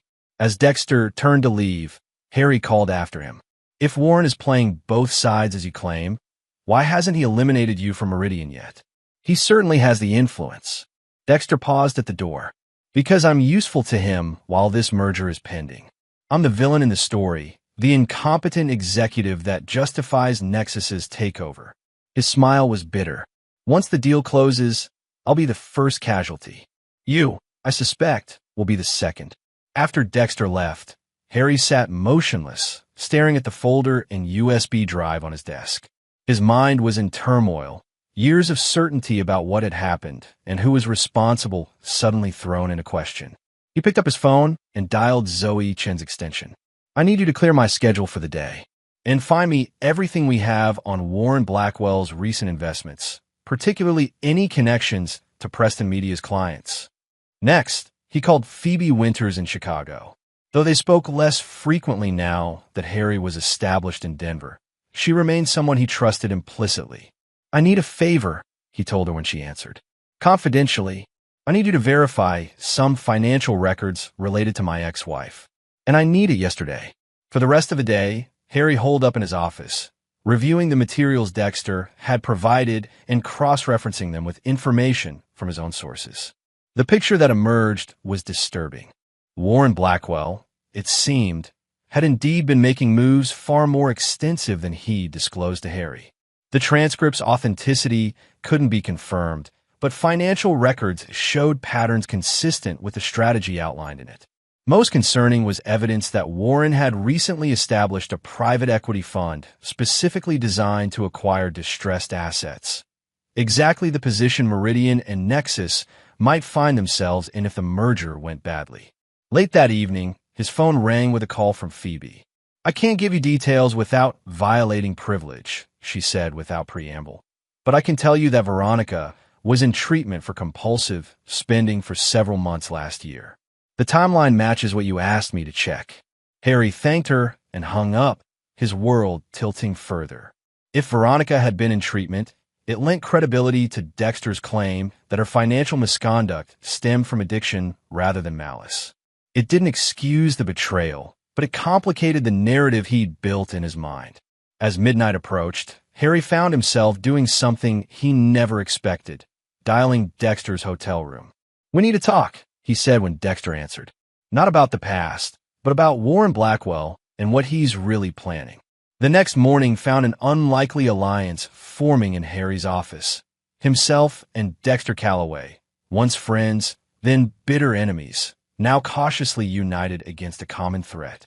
They were joined by Zoe Chun, whose data analysis skills would be crucial, and Bradley Price, whose stake in Nexus's future demanded his involvement. "If what we suspect is true," Harry explained to Price, "Warren isn't interested in a successful merger. He wants to engineer a situation where both companies become vulnerable, then swoop in to acquire the most valuable parts at fire sale prices." Price, looking troubled, studied the evidence they'd assembled. "This is disturbing, but not entirely surprising. Warren has a history of similar plays. The question is, what do we do about it? The merger process is well underway. Shareholders are expecting it. We don't stop the merger," Harry said firmly. "We reshape it. Warren's strategy depends on control through debt and influence over key clients. We need to neutralize both." Over the next several hours, they developed a counter-strategy. Instead of the original merger structure, they would propose a new arrangement, a holding company that would own both Meridian and Nexus while maintaining their operational independence. The structure would include provisions that prevented asset stripping and required supermajority approval for any significant restructuring. "It limits everyone's options, including ours," Dexter observed. "But it also blocks Warren's play." Harry nodded. "And we address the client issue by accelerating our integration of Preston Media's systems with Nexus. If we make ourselves indispensable to their operations before Warren can move on their clients, we create another barrier." The plan was bold and fraught with risks. It required convincing both boards to accept a significant revision to the merger terms and doing so without explicitly accusing Warren Blackwell of duplicity, an accusation that, without definitive proof, could backfire catastrophically. As the strategy session concluded, Price and Zoe left to begin the necessary preparations, leaving Harry and Dexter alone for the first time since their confrontation the previous day. An awkward silence fell between them. "We're not friends again," Harry said finally, his voice firm. "Working together against Warren doesn't erase what happened." Dexter nodded slowly. "I know, and I'm not asking for forgiveness. But for what it's worth, I am sorry. Not just for the affair, but for everything that followed. For not stopping Veronica from going nuclear in the divorce. For the rumors I spread afterward." Harry studied the man who had once been his closest friend, seeing both the familiar face and the stranger he had become. "Why did you do it?" he asked, the question that had haunted him for over a year. Was it just about Veronica? Dexter looked away, seemingly gathering his thoughts. It started that way. An attraction, forbidden and therefore more potent. But underneath, I was jealous, Harry. You had everything, the natural talent, the respect of the firm, the perfect life. I convinced myself you didn't appreciate it, that you were taking it all for granted. He laughed bitterly. Classic rationalization for betrayal, right? But once it started, I couldn't stop. And then when everything fell apart, I told myself I was just picking up the pieces, that since your life was already ruined, I might as well benefit from it. The honesty was unexpected and, in its way, more painful than the betrayal itself. Harry had built Dexter into a calculating villain in his mind. The reality, a weak man driven by envy and opportunity, was somehow more devastating. I need to know one more thing, Harry said. Veronica, do you love her? Dexter looked genuinely startled by the question. After a long pause, he shook his head. No, I thought I did, or at least I told myself that to justify what we were doing. But no, I think we were using each other. Me to get what you had, her to escape what she'd become. Harry nodded, absorbing this final piece of information. She'll be collateral damage in this countermove against Warren. Her position at Preston will likely become untenable once the truth about him comes out. I know, Dexter acknowledged. She's already on thin ice there. The spending issues affected her work performance. Martin Chambers has been looking for a reason to let her go. The revelation should have brought satisfaction. Veronica facing consequences for her actions. Instead, Harry felt a complex mixture of emotions. Residual anger, yes, but also an unexpected pang of concern for the woman he had once loved above all others. I'll make sure she lands on her feet, Dexter said, as if reading Harry's thoughts. Whatever happens between us, I owe her that much. Harry said nothing, turning to gaze out at the Denver skyline. The revenge he had planned for so long was transforming before his eyes into something different. Not abandonment of justice, but a more complex reckoning that acknowledged the human frailties behind the betrayal. The next 2 weeks were a blur of strategic meetings, legal consultations, and careful coalition building within both companies' boards. Harry and Dexter, working in uneasy alliance, navigated the treacherous waters of corporate politics, gradually bringing key stakeholders to support their revised merger structure. Warren Blackwell, sensing the shift but not yet understanding its full implications, requested an urgent meeting with Harry. You've altered the merger terms, he said without preamble when they met in Harry's office. Why? Harry had prepared carefully for this confrontation. Market conditions changed. The original structure created vulnerabilities we couldn't accept. Warren's eyes narrowed. Vulnerabilities for whom? Exactly? For both companies, Harry replied evenly. The new holding company structure preserves value for all shareholders while allowing for more gradual integration. It also severely limits asset restructuring, Warren observed, his tone hardening. A curious priority. Harry met his gaze steadily. Not curious at all. Both boards want to ensure the combined entity remains stable through the transition.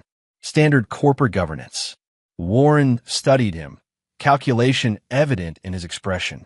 Callaway visited you last week. Suddenly you're revising merger terms that were nearly finalized. I'm not a fool, Harrison. No one suggested you were, Harry replied calmly.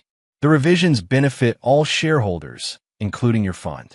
Unless, of course, your investment thesis depends on something other than the merged company's success. The implied accusation hung in the air between them. Warren's expression didn't change, but a dangerous light appeared in his eyes. You disappoint me, he said finally. I thought you understood what was at stake here, personally as well as professionally. I understand perfectly, Harry assured him. Better than you might think. Warren stood, straightening his impeccable suit. You've made a serious miscalculation. This isn't over. After he left, Harry immediately called Dexter at Meridian. Warren knows. He didn't admit anything, but he's clearly unhappy with the revised terms. Will he fight us? Dexter asked. Count on it, Harry replied grimly. Make sure the security provisions we discussed are in place for the Meridian systems. And warn Chambers at Preston that Warren may approach him directly. The stage was set for the final confrontation, not the revenge scenario Harry had originally envisioned, but something potentially more satisfying. The exposure and defeat of Warren Blackwell's predatory scheme, with both Nexus and Meridian emerging stronger for the alliance forged in crisis. As June drew to a close, the revised merger received preliminary approval from both boards, setting the stage for shareholder votes in August. The financial press hailed the unusual structure as innovative, particularly the governance provisions that protected the operational integrity of both companies.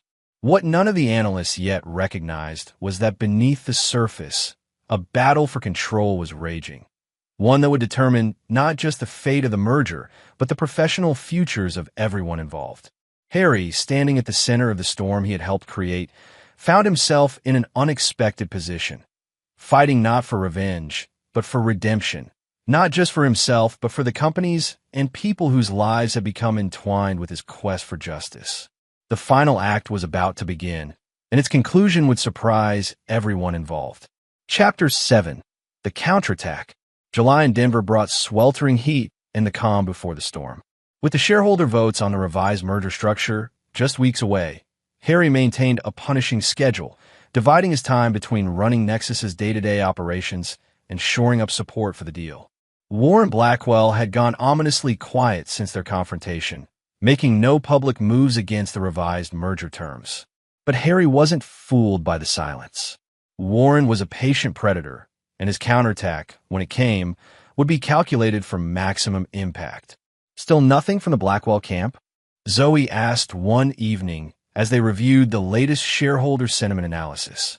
Harry shook his head. Nothing overt. His fund representatives on both boards have been asking technical questions about the governance provisions, but that's standard due diligence.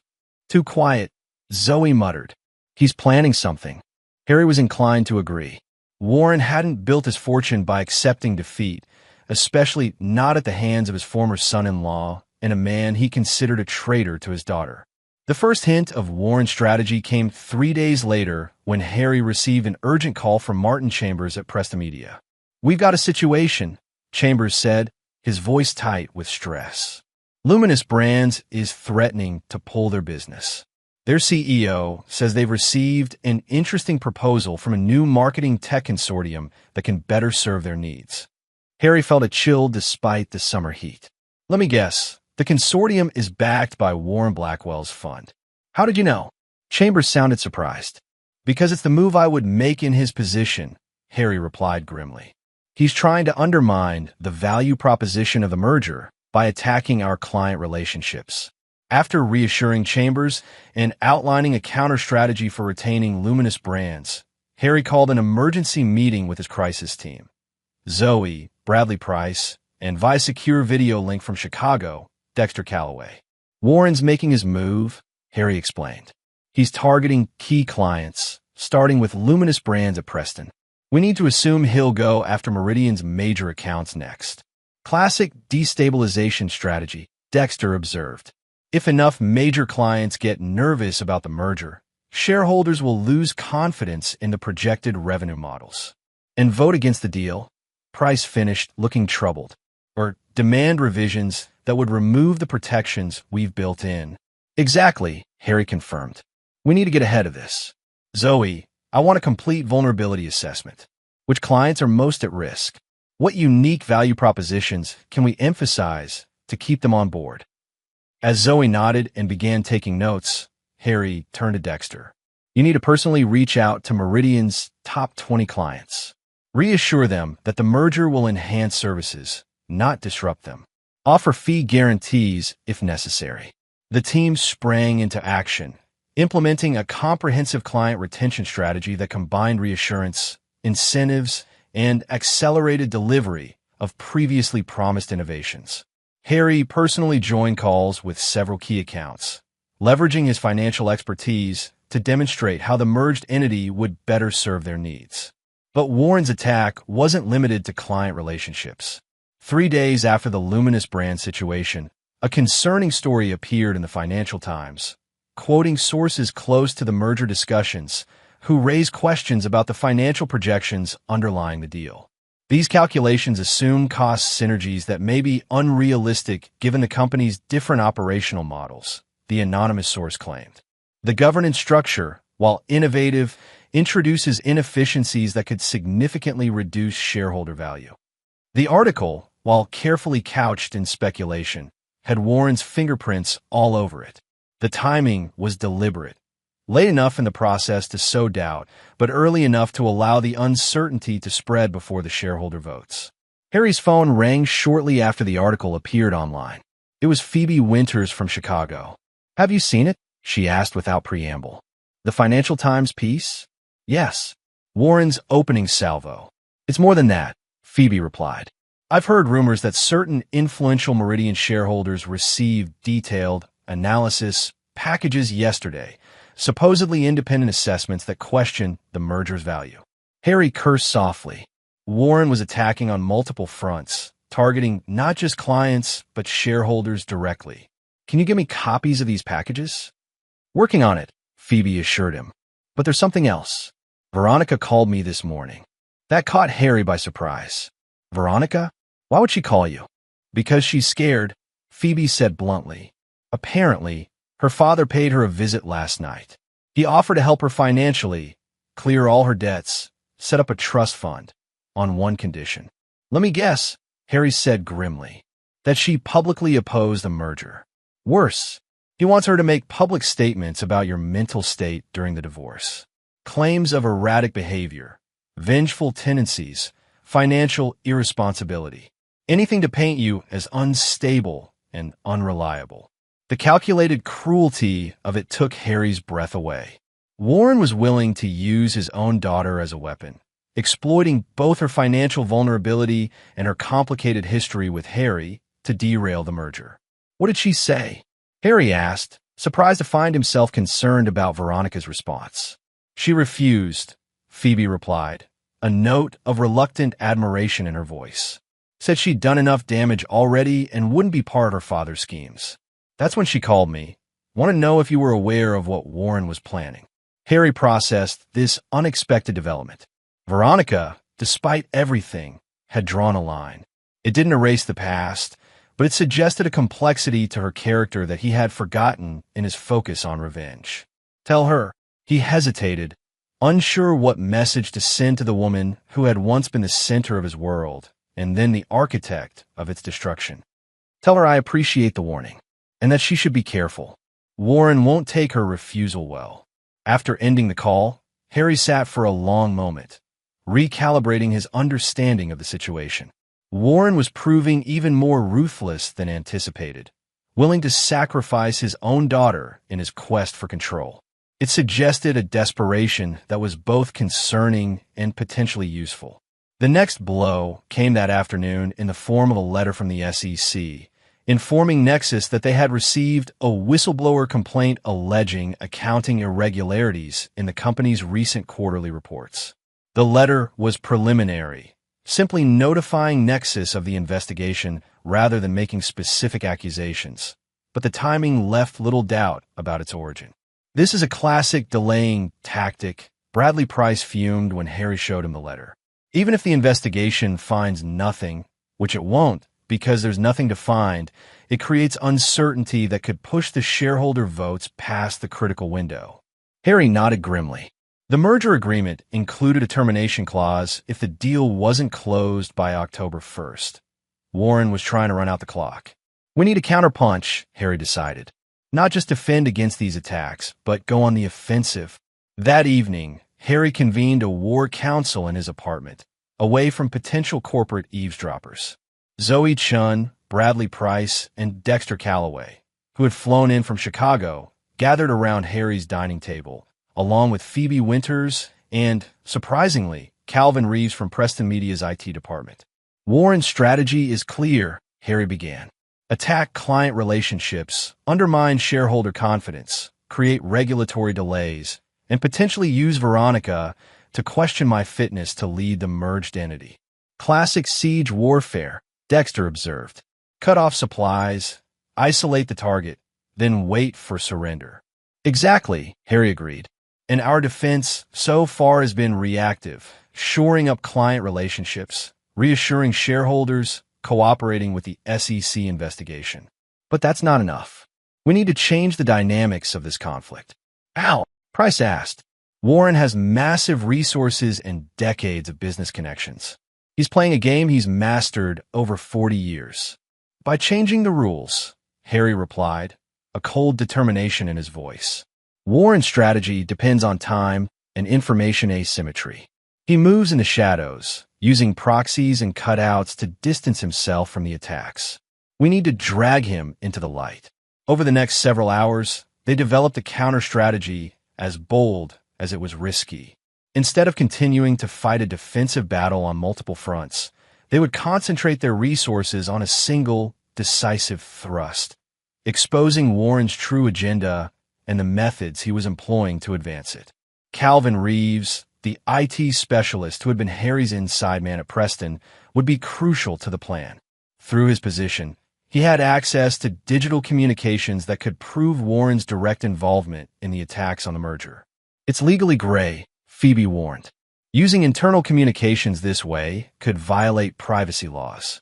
We won't use anything that wouldn't be discoverable in litigation, Harry assured her. We just need enough evidence to establish the pattern. The second component of the plan involved Warren's business history.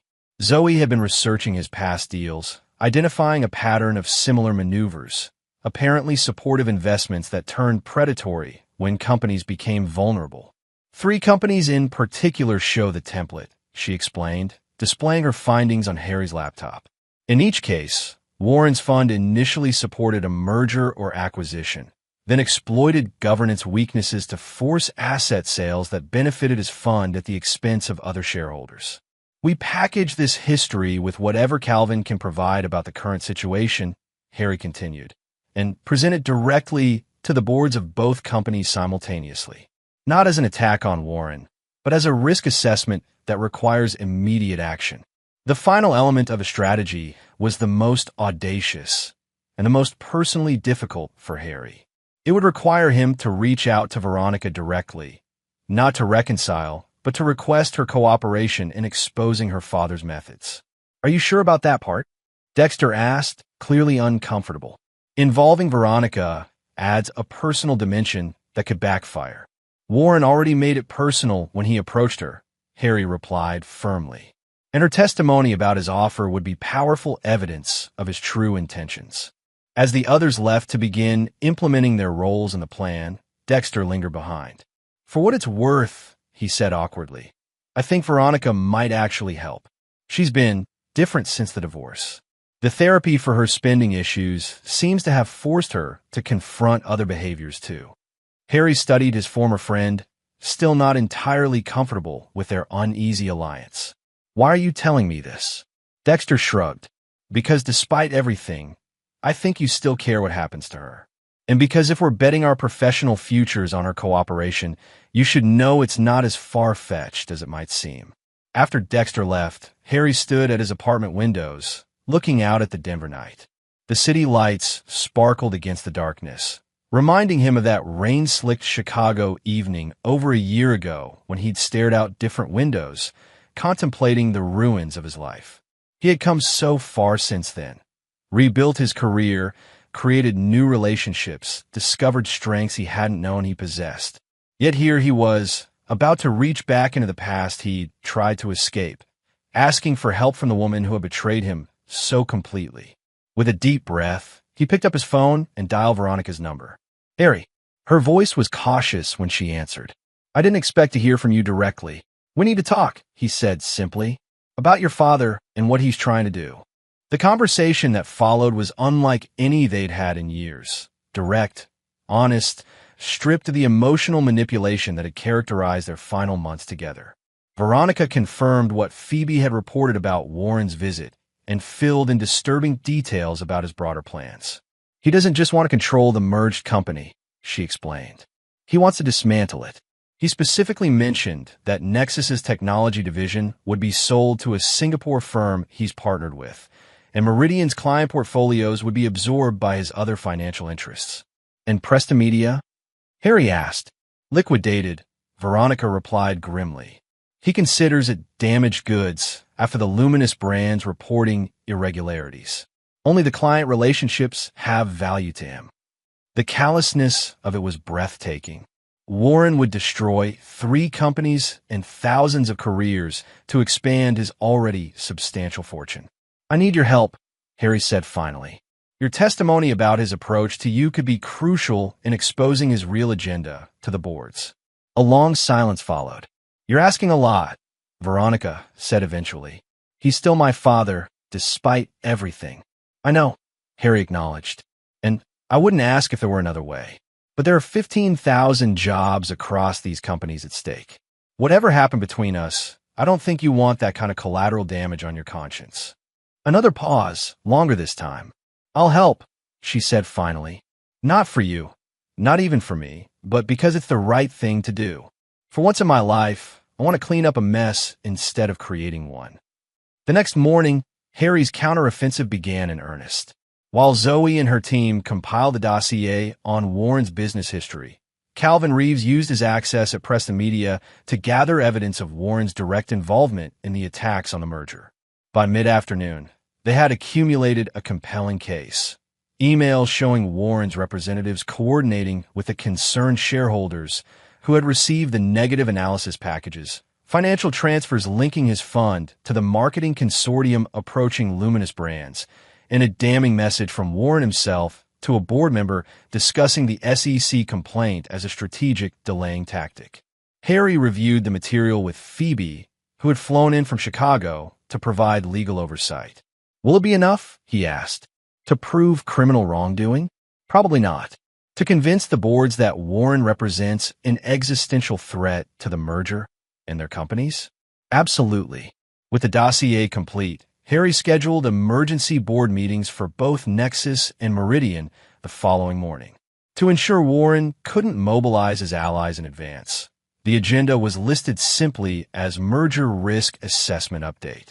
That evening, as the final preparations were underway, Harry received an unexpected visitor at his apartment, Veronica. I could have sent a written statement, she said as he let her in, her discomfort evident. But some things need to be said in person. She looked both familiar and strange, standing in his living room. The same striking features he had once known better than his own, but somehow altered by the events of the past year. She seemed thinner, less polished than he remembered, but also more present, more authentic. I've prepared my statement about my father's approach, she said, handing him a document. It's comprehensive, and I'm willing to answer questions from the boards if needed. Thank you, Harry replied, genuinely appreciative. This will help significantly. An awkward silence fell between them, the weight of their shared history filling the space. I owe you an apology, Veronica said suddenly. Not just for the affair, but for what came after. The credit cards, the mortgage, the vicious divorce. I was out of control. Harry studied her, searching for the manipulation he'd come to expect, but finding instead what appeared to be genuine remorse. Why? He asked simply. It was the question that had haunted him for over a year. Veronica looked away, gathering her thoughts. The easy answer is the spending addiction. It's real. I've been in treatment, and it helped me understand how my brain works when it comes to money and purchases. But that's just the mechanism, not the why. She moved to the window, gazing out at the same Denver vista Harry had contemplated the night before. The truth is, I was drowning. In expectations, in appearances, in the life we'd built that never quite felt like mine. You were so focused on providing everything, on being the success story, that I became a supporting character in my own life. Harry felt a flicker of defensiveness, but kept silent, letting her continue. Dexter noticed me when you stopped seeing me, she said softly. The affair wasn't about love, or even primarily about sex. It was about being seen, being the center of someone's attention again. The spending served the same purpose. Each purchase was a momentary feeling of control, of choice. She turned back to face him. None of that excuses what I did. The betrayal, the financial destruction, those were my choices, my failures. I told myself you deserved it, because you'd neglected me, but that was just justification for behavior I couldn't otherwise live with. Harry absorbed her words, finding in them a truth he hadn't been ready to hear until now. Their marriage had been broken long before he found her with Dexter. Broken partly by his absence, his prioritization of career over connection, his assumption that providing was the same as partnering. "I appreciate the apology," he said finally. "And there's truth in what you say about my role in the breakdown of our marriage. But the choices you made afterward." He shook his head. "Those nearly destroyed me." "I know," she acknowledged quietly. "And yet here you are, rebuilding something impressive from the ashes. Maybe that's the silver lining in all this mess. We're both finally becoming the people we should have been all along." As she prepared to leave, Veronica paused at the door. "For what it's worth, I hope you win tomorrow. Not just because my father deserves to be stopped, but because you've earned this second chance." After she left, Harry found himself in a reflective mood, the anger that had driven him for so long partially displaced by a complicated mixture of emotions. Lingering hurt, yes, but also a strange sense of closure. And beneath it all, the first tentative shoots of something that might eventually become forgiveness. The morning brought clarity and purpose. Harry arrived at Nexus headquarters early, reviewing the presentation one final time before the board meeting. Zoe, Bradley Price, and Phoebe Winters joined him for a last strategy session. Warren will be attending via video link, Price informed them. "He's in New York today. That could work to our advantage. Harder for him to control the room remotely. Or it could give him plausible deniability," Phoebe cautioned. "We need to be prepared for him to claim he's being misrepresented or that his representatives acted without his knowledge." The Nexus board meeting began at 9, with Meridian scheduled for 11 to allow Harry and his team to present to both.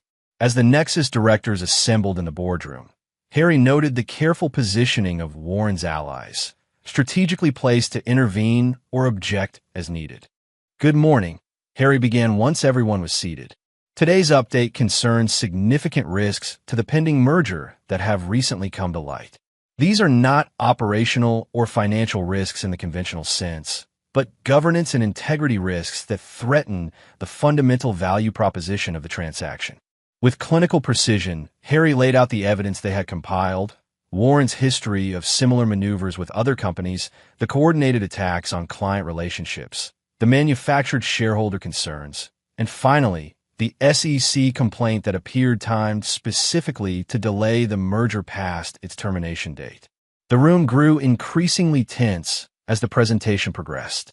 Warren's representatives shifted uncomfortably, while other board members looked alarmed at the pattern emerging.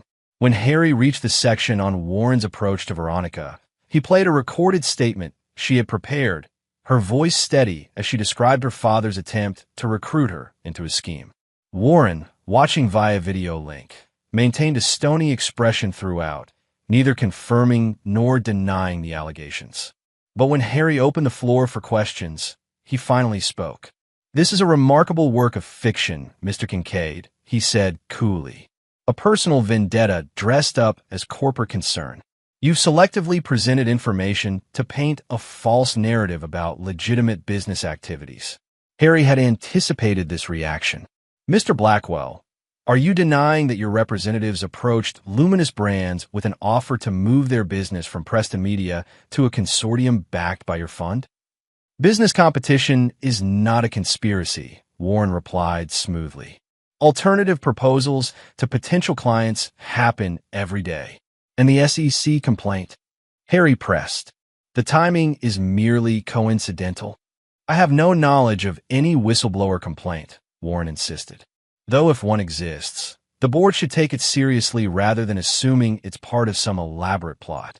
Harry nodded to Zoe, who activated the final slide, an email from Warren to one of his fund managers, dated 3 weeks earlier, that explicitly discussed using regulatory delays to push the merger past its termination date.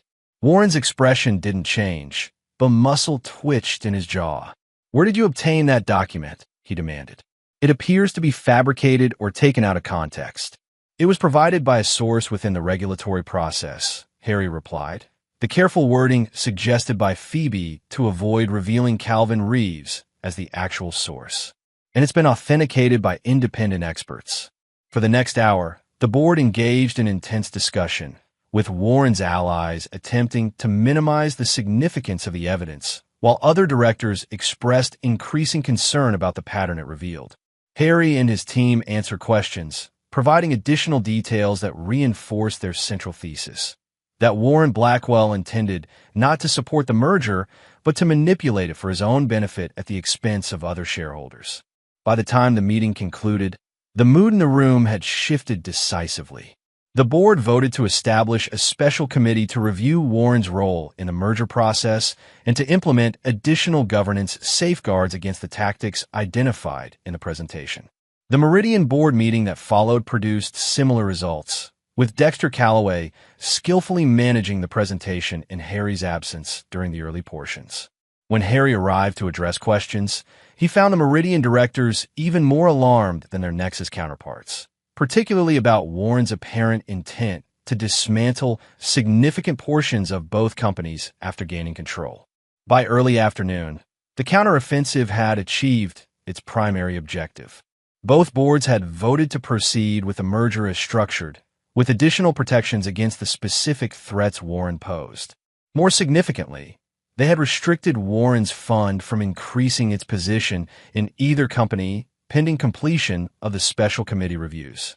Warren's immediate response was understated but ominous.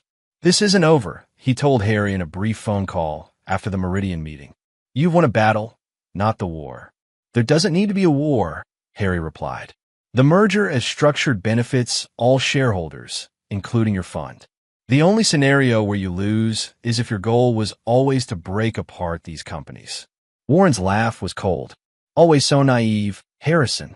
Business isn't about building. It's about extracting maximum value. Sometimes that requires creative destruction." "Not this time," Harry said firmly. "Not these companies." The weeks that followed brought continued skirmishes as Warren tested the new defenses around the merger. He launched a public relations campaign questioning the governance structure, attempted to rally other institutional investors to oppose the deal, and even filed a lawsuit challenging the board's decisions to restrict his fund's activities. But with his true agenda exposed and both companies now fully aligned against him, these efforts gained little traction. By early August, with the shareholder votes approaching, Warren faced a choice: continue a losing battle or salvage what advantage he could from the situation. On a sweltering August afternoon, Harry received an unexpected meeting request from Warren's representatives. The proposed location was neutral ground, a private dining room at a downtown Denver restaurant, and the agenda simply listed merger discussion. After consulting with Bradley Price and Dexter Calloway, Harry agreed to the meeting, curious what Warren might offer at this late stage. Warren Blackwell arrived alone, impeccably dressed despite the summer heat, his silver hair perfectly styled and his expression revealing nothing. "Thank you for meeting me," he said as they sat across from each other at the small table.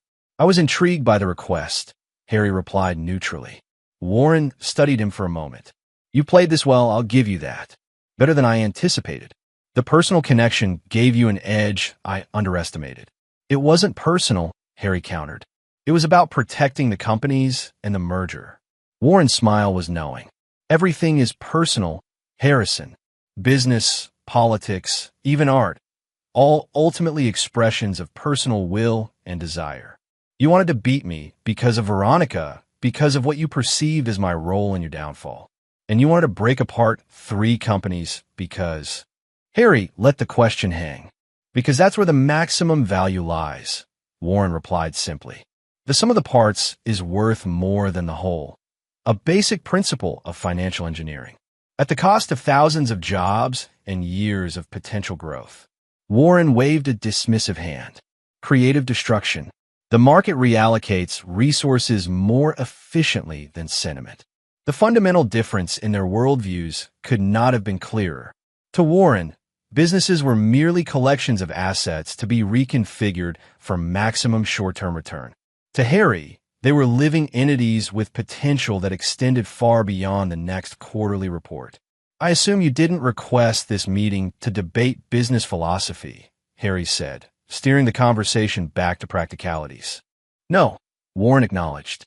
"I'm here to propose a compromise. My fund will support the merger as structured, with no further opposition, in exchange for 2 concessions. Harry raised an eyebrow questioningly. First, a guaranteed seat on the holding company's executive committee for my representative, Warren continued. Not me personally. I have no interest in operational involvement, but someone who will ensure our investment is properly considered in strategic decisions. And the second concession? Harry asked, suspecting he knew what was coming. You step aside as CEO of the merged entity, Warren said bluntly. Callaway as well. New leadership, untainted by the recent unpleasantness. Harry had indeed anticipated this demand. Warren couldn't achieve his original goal of dismantling the companies, but he could extract a personal victory by removing Harry from the leadership position he had worked so hard to secure.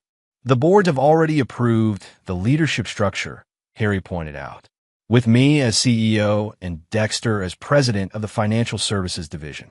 Boards change their minds when major shareholders express concerns, Warren replied.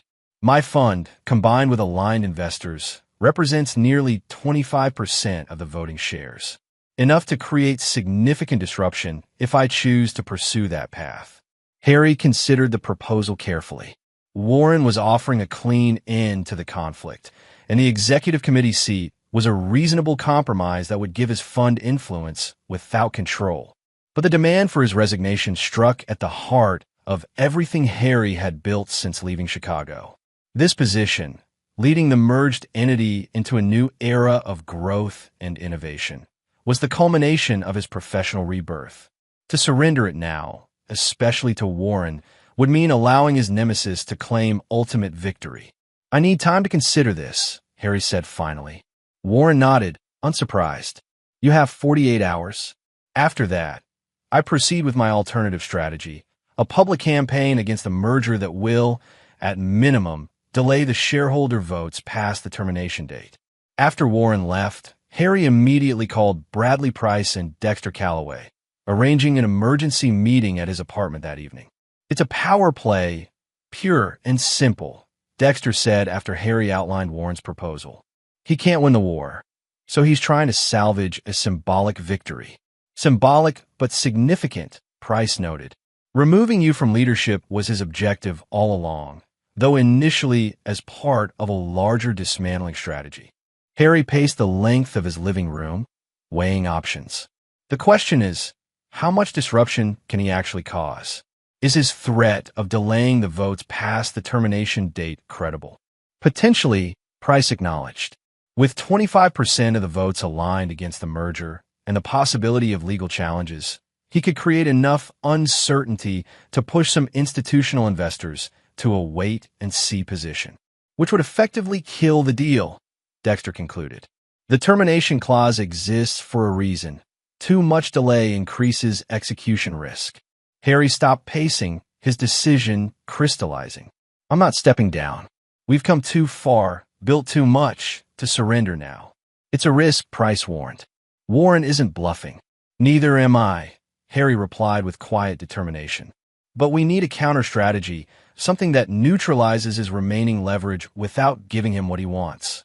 For the next several hours, they brainstormed approaches, each seeming to have fatal flaws, until Dexter mentioned an obscure provision in Meridian's corporate bylaws. It's rarely invoked, he explained, but there's a mechanism for significant shareholders to call an emergency shareholder meeting prior to scheduled votes if they can demonstrate potential material harm to the company. Harry's interest was immediately piqued. Could we use that to force an earlier vote on the merger? Possibly, Dexter said thoughtfully. We need to demonstrate that delay itself constitutes material harm, perhaps through client contract renewals that depend on certainty about the merged entity structure. And we'd need significant shareholders to initiate the process, Price added. Like the employee pension fund that owns 8% of Meridian, Harry suggested. The same employees whose jobs will be threatened by Warren's dismantling strategy? A slow smile spread across Dexter's face. That could work. The pension fund trustees are elected by employees. If they understood the threat Warren poses, then we accelerate rather than delay, Harry concluded. Force the vote before Warren can fully mobilize his opposition campaign. The counter-strategy took shape rapidly. While Dexter worked with the Meridian Employee Pension Fund to initiate the emergency shareholder meeting, Harry and Price approached Nexus's institutional investors with concrete evidence of the benefits the merger would deliver and the specific threats Warren's opposition posed to those benefits. They also took one additional step, releasing selected portions of the dossier on Warren's past predatory tactics to financial journalists who had been covering the merger story, not as a direct attack, but as background information that helped contextualize the current situation. The resulting articles didn't explicitly accuse Warren of wrongdoing, but painted a concerning picture of his investment patterns and raised questions about his true objectives in the current merger situation. Warren's response was swift and furious. "You've made this personal," he growled during a phone call to Harry the morning after the first article appeared. "Our deal is off the table. Now I'll make sure neither you nor Callaway have careers when this is over." "There's never going to be a deal where I stepped aside," Harry replied calmly. "And as for making it personal, you did that when you tried to use your own daughter against me." The next 2 weeks saw an escalation in tactics on both sides. Warren launched his Promise Public campaign against the merger, complete with full-page newspaper ads questioning the financial projections and governance structure. Harry countered with a series of investor presentations that provided transparent, detailed breakdowns of the projected synergies and growth opportunities. The crucial break came when the Meridian Employee Pension Fund successfully petitioned for an emergency shareholder meeting, accelerating the merger vote by 3 weeks, well before Warren had expected to face a decision point. With the vote now scheduled for late August instead of mid-September, Warren found himself fighting a compressed timeline with institutional investors increasingly skeptical of his motives. The articles about his past investment tactics had raised red flags, and his aggressive opposition campaign was starting to look less like principled concern and more like a personal vendetta. 3 days before the shareholder meetings, Harry received an unexpected visitor at his office, Veronica. "You look surprised to see me," she observed as she took a seat across from his desk. "I am," Harry admitted. "I thought you'd be staying clear of this conflict." Veronica shook her head. "That's not an option anymore. My father has escalated beyond business tactics. He's now threatening to expose details about my personal issues if I don't publicly support his position on the merger." Harry felt a surge of disgust. "He'd use your struggles with addiction against you?" "In a heartbeat," Veronica confirmed bitterly. "Family loyalty only flows one direction with Warren Blackwell." "What are you going to do?" Harry asked, genuinely concerned despite their complicated history. Veronica met his gaze directly. "I'm going to speak at both shareholder meetings. Not for you, not for Dexter, but for the truth. My father is willing to destroy companies and lives to get his way. The shareholders deserve to know exactly who they're dealing with." Her determination surprised Harry. This was a different Veronica than the woman who had participated in his financial destruction a year earlier. More grounded, more principled. "He'll retaliate," Harry warned. "You know how he operates." "I know," she acknowledged. "But I'm done being a pawn in other people's games. My father's, Dexter's, even yours." She smiled slightly at his startled expression. "Yes, yours too. I may have started as a target in your revenge plan, but I've become something more complicated now, haven't I?" Harry couldn't deny it. Somewhere in the chaos of the past months, Veronica had transformed from the villain of his story into a complex human being making her own choices, some admirable, some not, but all distinctly hers. "Whatever happens with the votes," she continued, "I want you to know that I'm facing my own mistakes now. The therapy, the financial responsibility programs, they're helping me become someone I can actually respect. Someone who makes amends rather than excuses." As she left, Harry found himself reflecting on how much had changed since that rainy Chicago night when he'd stared at divorce papers and credit card statements, consumed by betrayal and loss. The revenge he had so meticulously planned had evolved into something far more complex. A battle not just for professional vindication, but for a vision of business that created rather than destroyed. The shareholder meetings were scheduled for consecutive days. Meridian's on Thursday, Nexus's on Friday. As a Meridian meeting convened in Chicago, Harry watched via secure video link from Denver, where he was preparing for the following day's vote. Warren arrived at the Meridian meeting flanked by attorneys and financial advisors, projecting confidence despite the accelerated timeline. The meeting began with standard procedures: confirmation of quorum, review of the agenda, and formal presentation of the merger proposal. Then came the open comment period, when significant shareholders could address the assembled voters. Warren spoke first, delivering a polished argument against the merger that emphasized governance concerns and questioned the financial projections. Dexter followed with a point-by-point rebuttal, his presentation bolstered by independent analyses that supported the merger's projected benefits. The institutional investors in the audience listened attentively, their expressions revealing little. Then, to Warren's visible shock, Veronica was introduced as the next speaker. She approached the podium with calm dignity, acknowledged the assembled shareholders, and delivered a devastating account of her father's true intentions, including his attempt to use her in his campaign against the merger. "My father's opposition has nothing to do with shareholder value," she concluded. "It's about control and extraction. He sees companies not as enterprises to be built, but as assets to be stripped and sold. I urge you to approve this merger not because it benefits any individual, but because it creates something stronger than its constituent parts, something with the potential for sustainable growth that benefits employees, communities, and yes, shareholders." Warren's face had darkened progressively throughout her speech. When she finished, he rose as if to respond, then seemed to think better of it and sat back down, conferring urgently with his advisors.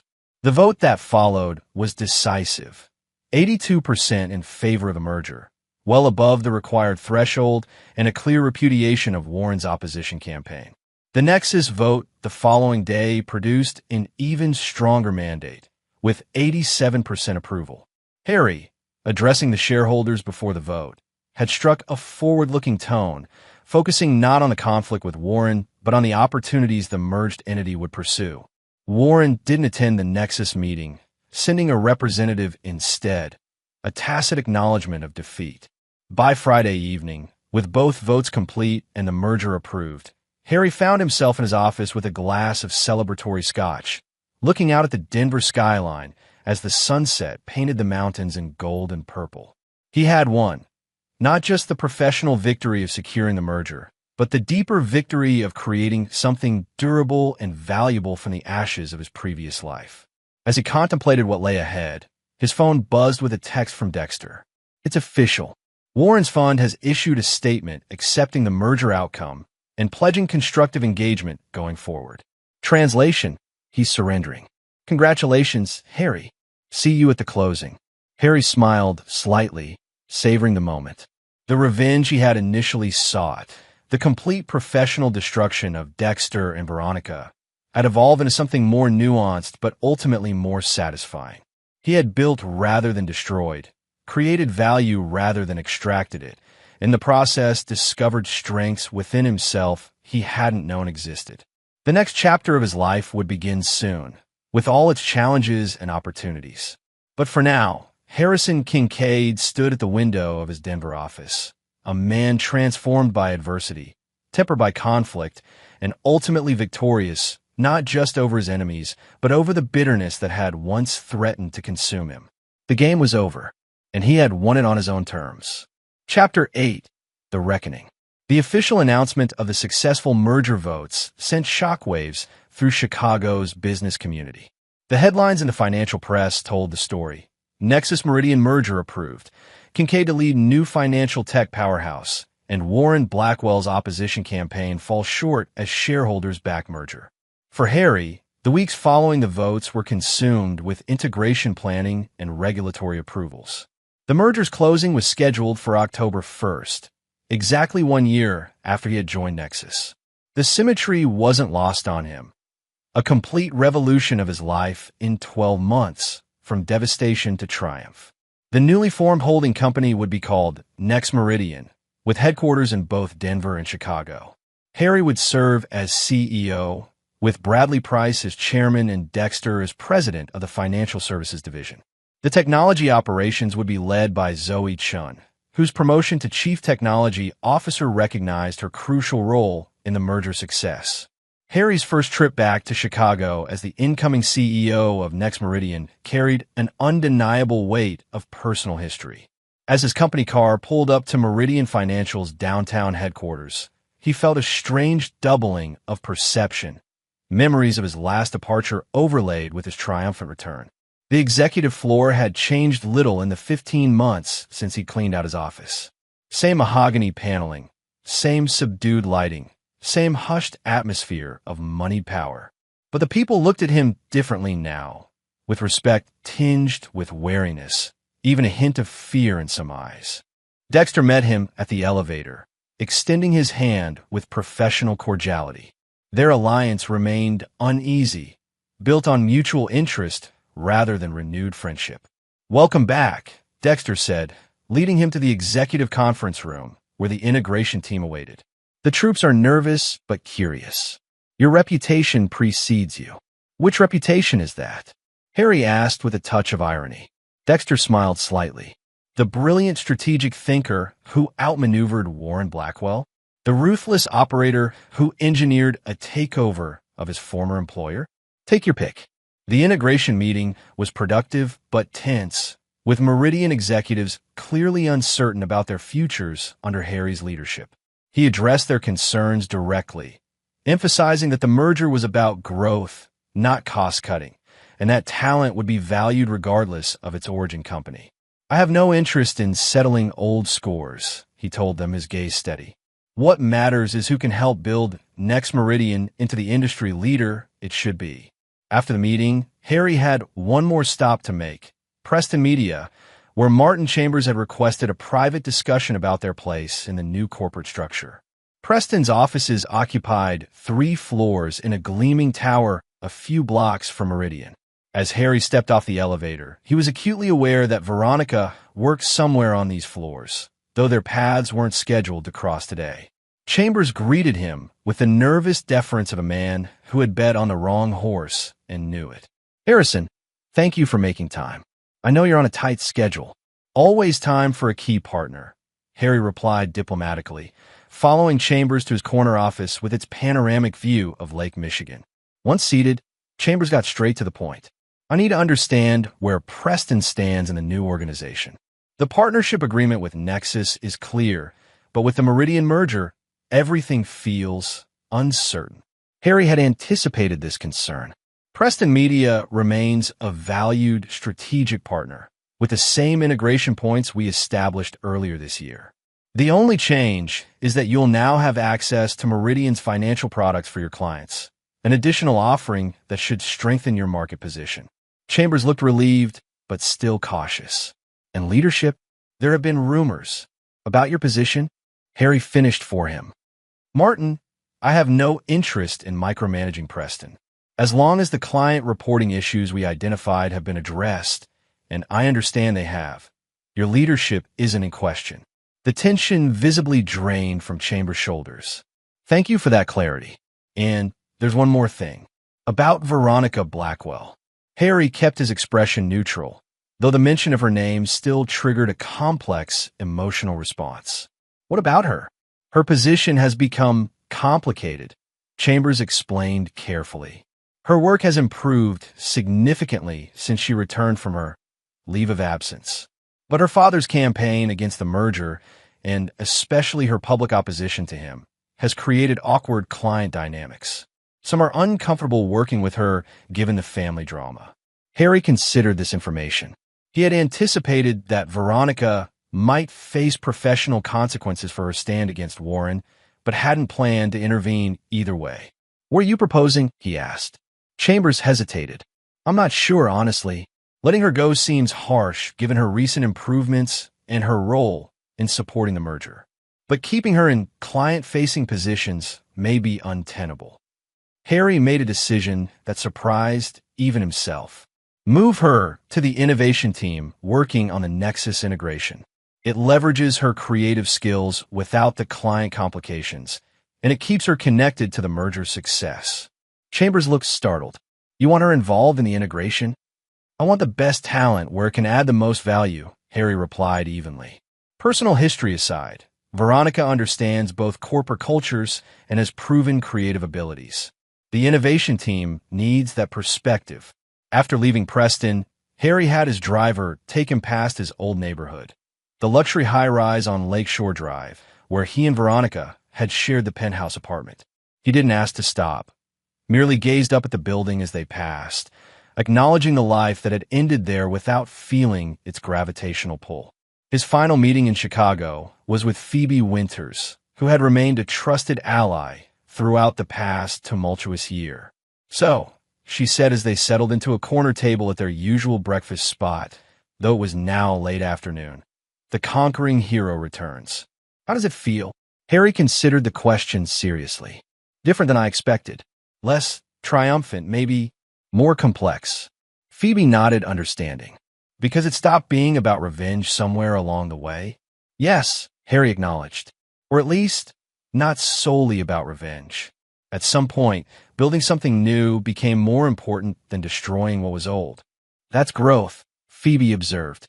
"Though I have to admit, when you first came to me with this plan to use Nexus as a vehicle for taking down Dexter and Veronica, I had my doubts." Harry smiled ruefully. "You were right, too. It was partly insanity driven by pain. And yet here you are, CEO of a merged entity that includes your former employer, with your ex-wife's company as a strategic partner and your former best friend reporting to you." Phoebe raised her coffee cup in a toast. "Revenge or not, it's an impressive outcome." With unexpected complications, Harry added, "I never planned to work with Dexter again, let alone have Veronica involved in merger integration." Phoebe studied him with the perceptive gaze that had made her such an effective attorney. "Do you regret it? The shift from destruction to creation?" "No," Harry said without hesitation. "What I'm building now is more meaningful than what I'd planned to destroy. And maybe that's the real victory, not over them, but over what they did to me. The debt, the betrayal, the professional sabotage, none of it defined me in the end." That evening, as Harry prepared to fly back to Denver, he received a text from Veronica. "Chambers told me about the innovation team assignment. Not sure if it was mercy or punishment, but either way, I'll make the most of it. Good luck with the closing." Harry typed a reply before he could overthink it. Neither mercy nor punishment. Just business, right talent, right role. Make it count. On the flight back to Denver, Harry reviewed the journey that had brought him to this point. The pain that had driven him from Chicago had been transformed, not erased. The betrayal still mattered, but it no longer defined him. What defined him now were the choices he'd made since. To build rather than destroy, to lead rather than avenge, to create a future rather than dwell in the past. Warren Blackwell had made one final attempt to disrupt the merger, filing a lawsuit challenging the emergency shareholder meetings as procedurally improper.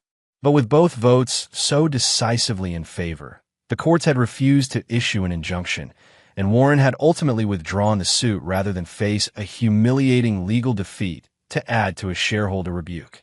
Veronica had paid a price for opposing her father. Warren had cut her off completely, financially, emotionally, even instructing family members not to communicate with her. The gossip in Chicago's social circles had been brutal, painting her as both a failed wife and a disloyal daughter. Dexter, too, had faced consequences for switching sides. Several clients closely aligned with Warren had moved their business from Meridian, and some of Dexter's former allies within the firm had distanced themselves, uncertain where power would ultimately reside in the merged organization. But as the merger closing approached, a new equilibrium began to form. Those who had bet against Harry, who had written him off after the divorce as a broken man whose career was finished, now scrambled to realign themselves with the ascending power. Invitations arrived daily, to speak at conferences, to join prestigious boards, to attend exclusive social functions. Harry accepted some, declined others, always with the same internal reminder. None of this validated him. His worth didn't come from external recognition or power over others. It came from what he built, what he created, the value he brought into the world. The merger closing ceremony took place on a perfect autumn day, with the aspen trees in the Colorado foothills turning gold against the evergreen backdrop. The event was held at Nexus headquarters, with key executives and board members from both companies in attendance. Harry, standing at the podium to address the assembled leaders after the final documents were signed, felt a moment of genuine pride unmixed with vindictiveness. Today marks not an ending, but a beginning, he told them. Next Meridian represents a new model of financial technology integration, one that creates value through collaboration rather than extraction. The path here wasn't always smooth, but the destination is worth the journey. As champagne was poured and congratulations exchanged, Harry found himself in a quiet moment with Bradley Price, the man who had taken a chance on him when his professional reputation was at its lowest. "You exceeded all expectations," Price told him, genuine admiration in his voice. "When Josephine first suggested you for the CFO role, I was skeptical. A banker from Chicago with a messy divorce and departure from his firm? It seemed risky."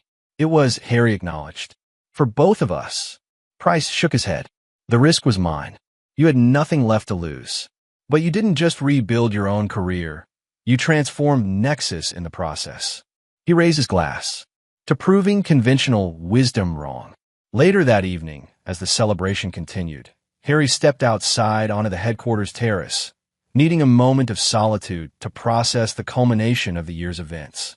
The Denver skyline glittered against the darkening eastern sky, while the mountains to the west were silhouetted against the last orange glow of sunset. He was surprised when Dexter joined him, also seemingly seeking a break from the festivities. "Hell of a year," Dexter commented, leaning against the railing beside Harry. "That's one way to put it," Harry agreed. A comfortable silence fell between them. Not friendship, exactly, but a wary respect that might, in time, evolve into something more positive than their current détente. "For what it's worth," Dexter said finally, "I think you've built something important here. Something that matters beyond the balance sheet." Harry glanced at him, surprised by the sincerity in his tone. "We'll see," he replied. "The real work begins tomorrow." As Dexter nodded and returned inside, Harry remained on the terrace, contemplating the view and the journey. The revenge he had initially sought had transformed into something far more meaningful. A second chance not just at professional success, but at defining himself on his own terms. Harrison Kincaid, the broken man who had left Chicago with nothing but debts and betrayal, no longer existed. In his place stood the CEO of Next Meridian, a man who had learned that true power came not from destroying enemies, but from creating something they couldn't ignore or diminish. The reckoning was complete, and it had ended not with destruction, but with transformation of companies, of relationships, and most significantly, of himself. Chapter 9. The Resolution. 6 months after the merger closing, Next Meridian had exceeded even the most optimistic financial projections. The integration had proceeded smoothly, with the complementary strengths of both companies creating new opportunities that neither could have pursued alone. Harry, settling into his role as CEO, had established a leadership style that balanced strategic vision with operational discipline. The headquarters split between Denver and Chicago symbolized the merger's approach, maintaining the strengths of both organizations while creating something greater than the sum of its parts. On a crisp spring morning, Harry arrived at the Chicago offices for the quarterly leadership summit. The transition from visitor to leader was now complete. The executive suite had been redesigned to reflect the merged company's identity, and the staff greeted him with the comfortable respect of a team that had found its rhythm. Zoe Chun, who had relocated to Chicago to oversee the technology integration, met him with a tablet displaying the latest performance metrics. "We're outperforming the integration targets by 12%, she reported as they walked toward the conference room. "And client retention is at 97%, well above the industry standard for post-merger periods." Harry nodded approvingly. "The Preston Media integration?" "On schedule," Zoe confirmed. "The innovation team has actually accelerated some of the technical integration points. They've been surprisingly effective." The innovation team, which included Veronica. Harry had received regular updates on their progress, but had maintained professional distance, neither avoiding nor seeking direct interaction with his ex-wife. The Leadership Summit brought together the top executives from all divisions of Next Meridian, including Dexter Calloway, whose leadership of the Financial Services Division had proven more effective than many had expected. Whatever personal feelings remained between them, their professional relationship had settled into a productive rhythm. Before we begin, Harry addressed the assembled leaders. I want to acknowledge something important. 6 months ago, many industry observers predicted this merger would fail. They cited cultural differences, historical competition, and personal complications. A knowing smile touched his lips at the last point, acknowledged by subtle nods around the table. But what they failed to understand, he continued, was that those very differences, when properly leveraged, create strength rather than weakness. We've proven that thesis with our results, and I expect we'll continue to prove it in the quarters ahead. The meeting proceeded efficiently, with each division reporting progress and identifying challenges. When the innovation team's turn came, its director, Lucas Wilford, presented the accelerated integration timeline with obvious pride. The breakthrough came from an unexpected direction, Lucas explained, displaying a complex diagram of systems architecture. One of our team members identified a parallel processing approach that allows us to maintain separate client interfaces while integrating the backend systems much more quickly. Which team member? Harry asked, though he suspected the answer. Veronica Blackwell, Lucas confirmed. She collaborated with our technical leads to translate the client experience requirements into system architecture priorities. It's been remarkably effective. Harry nodded, acknowledging the contribution without additional comment. But after the meeting, he requested a walkthrough of the innovation team's workspace to see the integration approach firsthand. The team occupied a large, open area with digital displays covering the walls and workstations arranged in collaborative clusters. Veronica was in the midst of explaining a client journey map to several developers when Harry and Lucas entered. She faltered momentarily upon seeing him, then recovered her professional composure. Mr. Kincaid, we were just discussing the customer authentication integration. Would you like an overview? Please, Harry replied, maintaining the formal distance that had characterized their limited interactions since the merger. For the next 20 minutes, Veronica led a detailed explanation of the integration approach, demonstrating a technical understanding that surprised Harry. She had always been creative, but this level of technical engagement was new, a skill clearly developed through focused effort in recent months. Impressive work, Harry acknowledged when the presentation concluded. The parallel processing approach solves several problems we anticipated would take months longer. Thank you, Veronica replied simply. It was a team effort.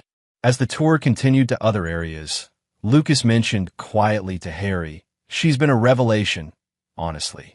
Works harder than anyone.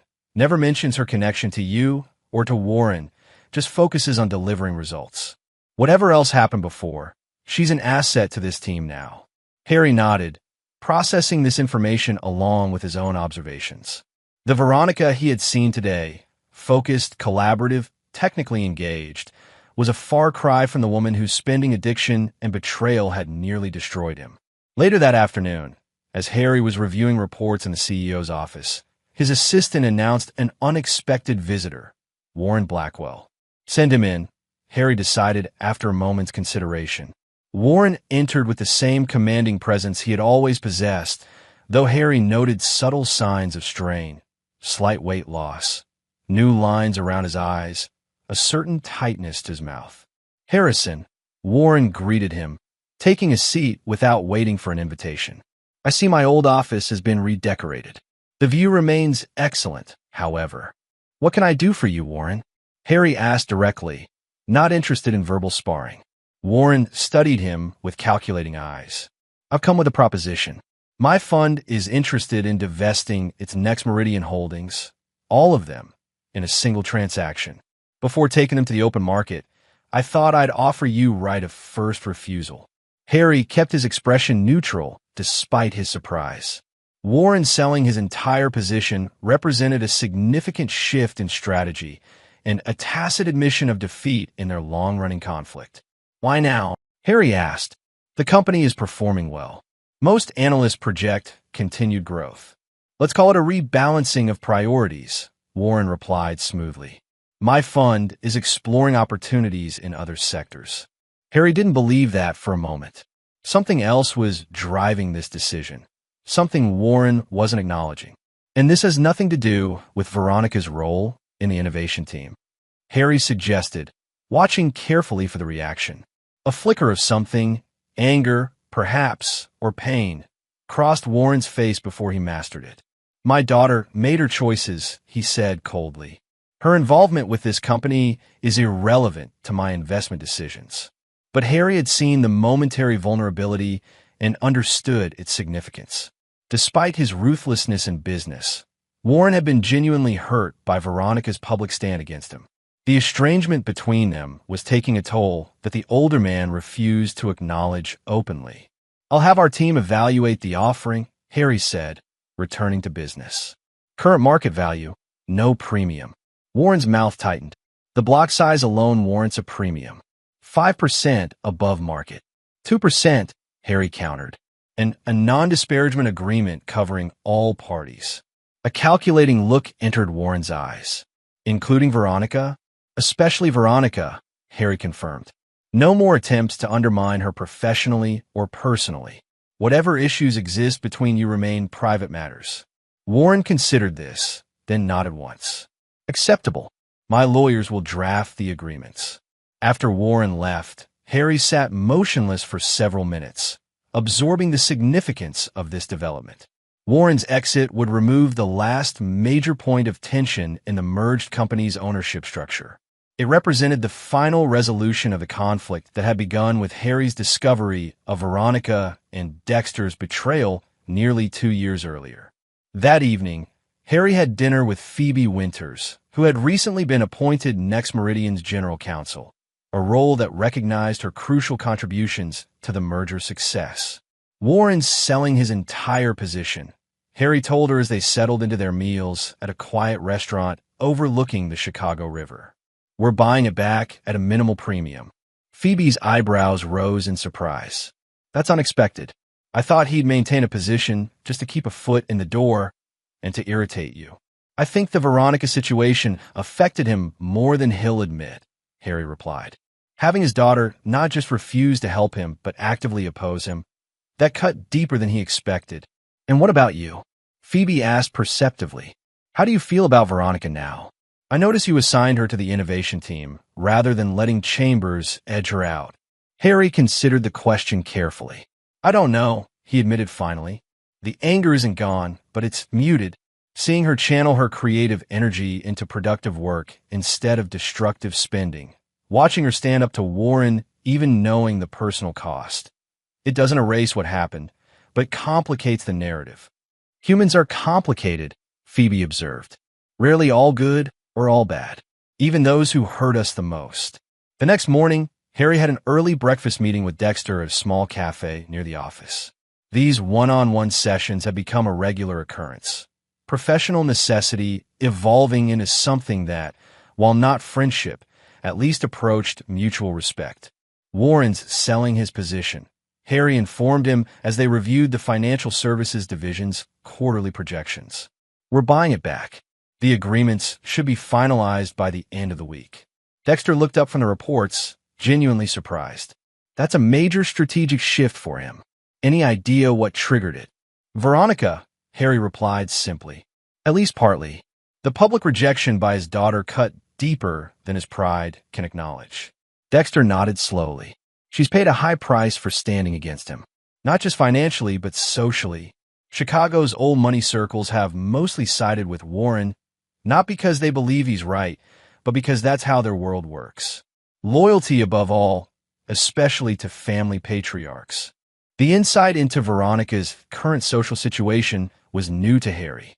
He'd been aware of the financial consequences.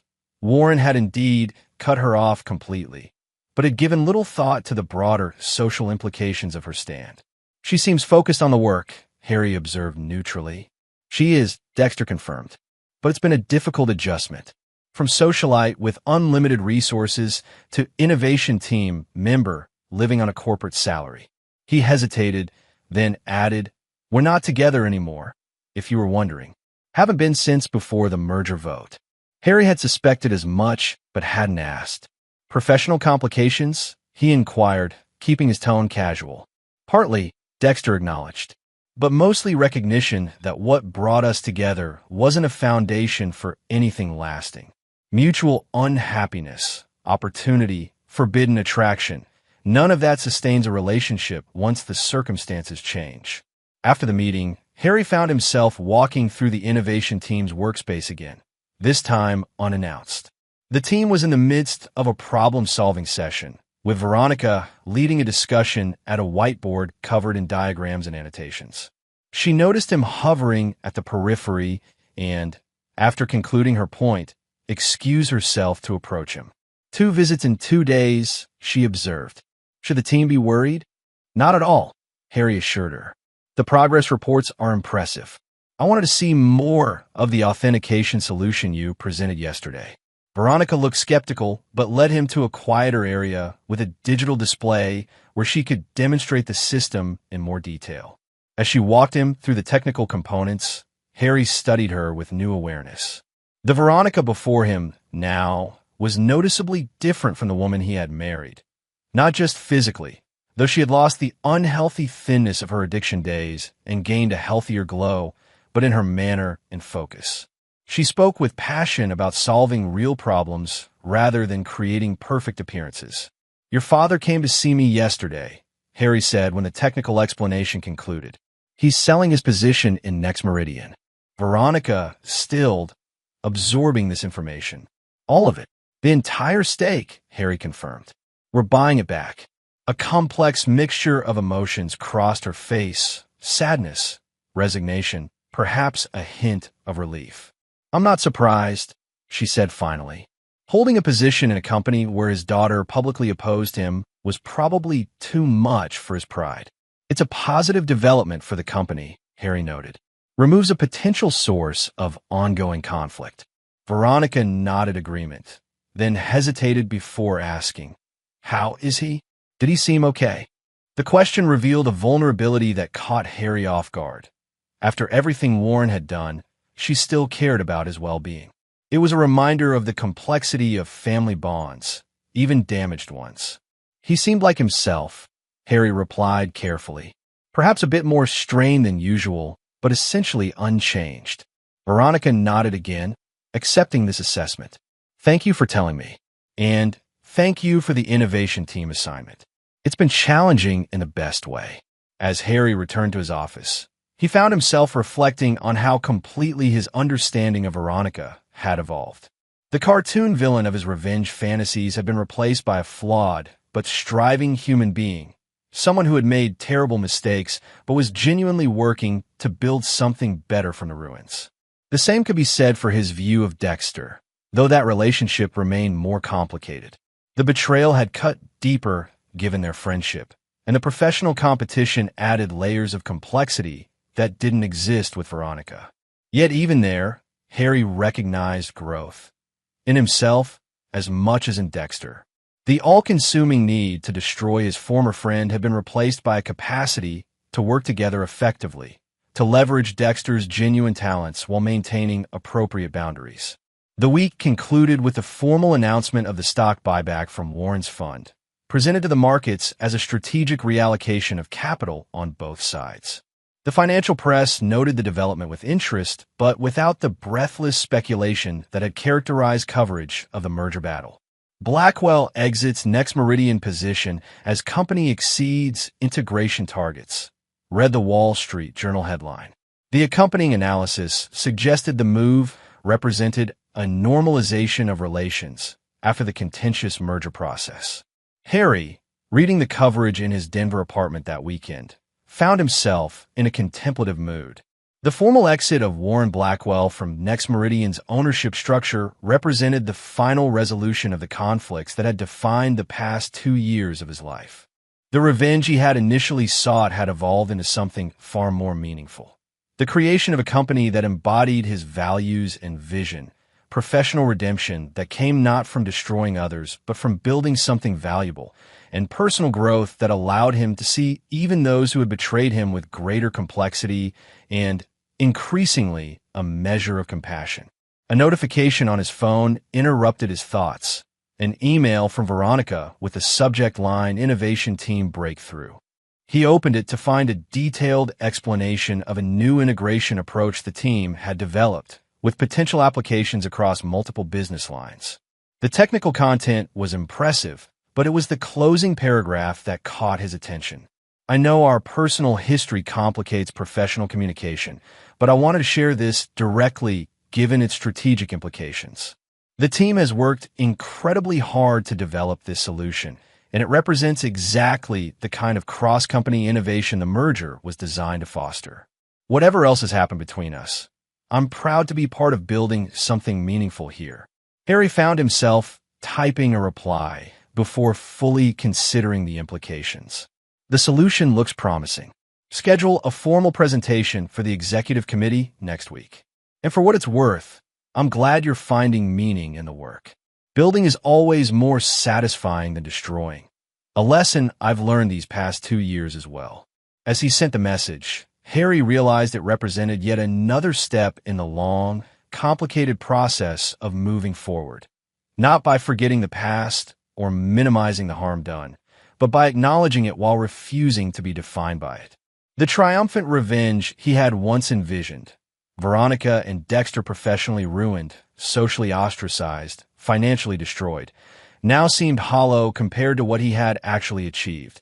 A thriving company built partly on their talents, directed toward goals he valued, operating according to principles he believed in. He realized, genuinely happy, not with vindictive satisfaction, but with a deeper contentment that came from creating rather than destroying, from growth rather than stagnation, from the future rather than the past. The story that had begun with betrayal and loss. His ex-wife who had cheated on him with his best friend, who had left him with crushing debt, who had then found herself reporting to him as the new owner of her company, had evolved into something far more interesting and nuanced than a simple revenge tale. It had become a story of transformation, of companies merged to create greater value, of people facing their flaws and finding new strengths, and most importantly, of Harrison Kincaid himself, who had journeyed from devastated victim to architect of his own resurrection. Outside his window, the Denver mountains stood eternal against the setting sun, their peaks catching the last golden light while the valleys fell into shadow. Like those mountains, Harry had weathered storms, endured erosion, and emerged not diminished, but sculpted into something stronger and more defined. The resolution was complete. The future, with all its challenges and opportunities, beckoned. And Harrison Kincaid stepped toward it not as a man defined by past betrayals, but as the creator of his own destiny, scarred but stronger, tested but triumphant, and finally, irrevocably free. And there you have it. Another story comes to an end. What did you think? I'd love to hear your thoughts in the comments below. If you enjoy this story, consider joining our community by subscribing. It means the world to us. For more stories like this one, check out the recommended videos on screen. And I'll see you there.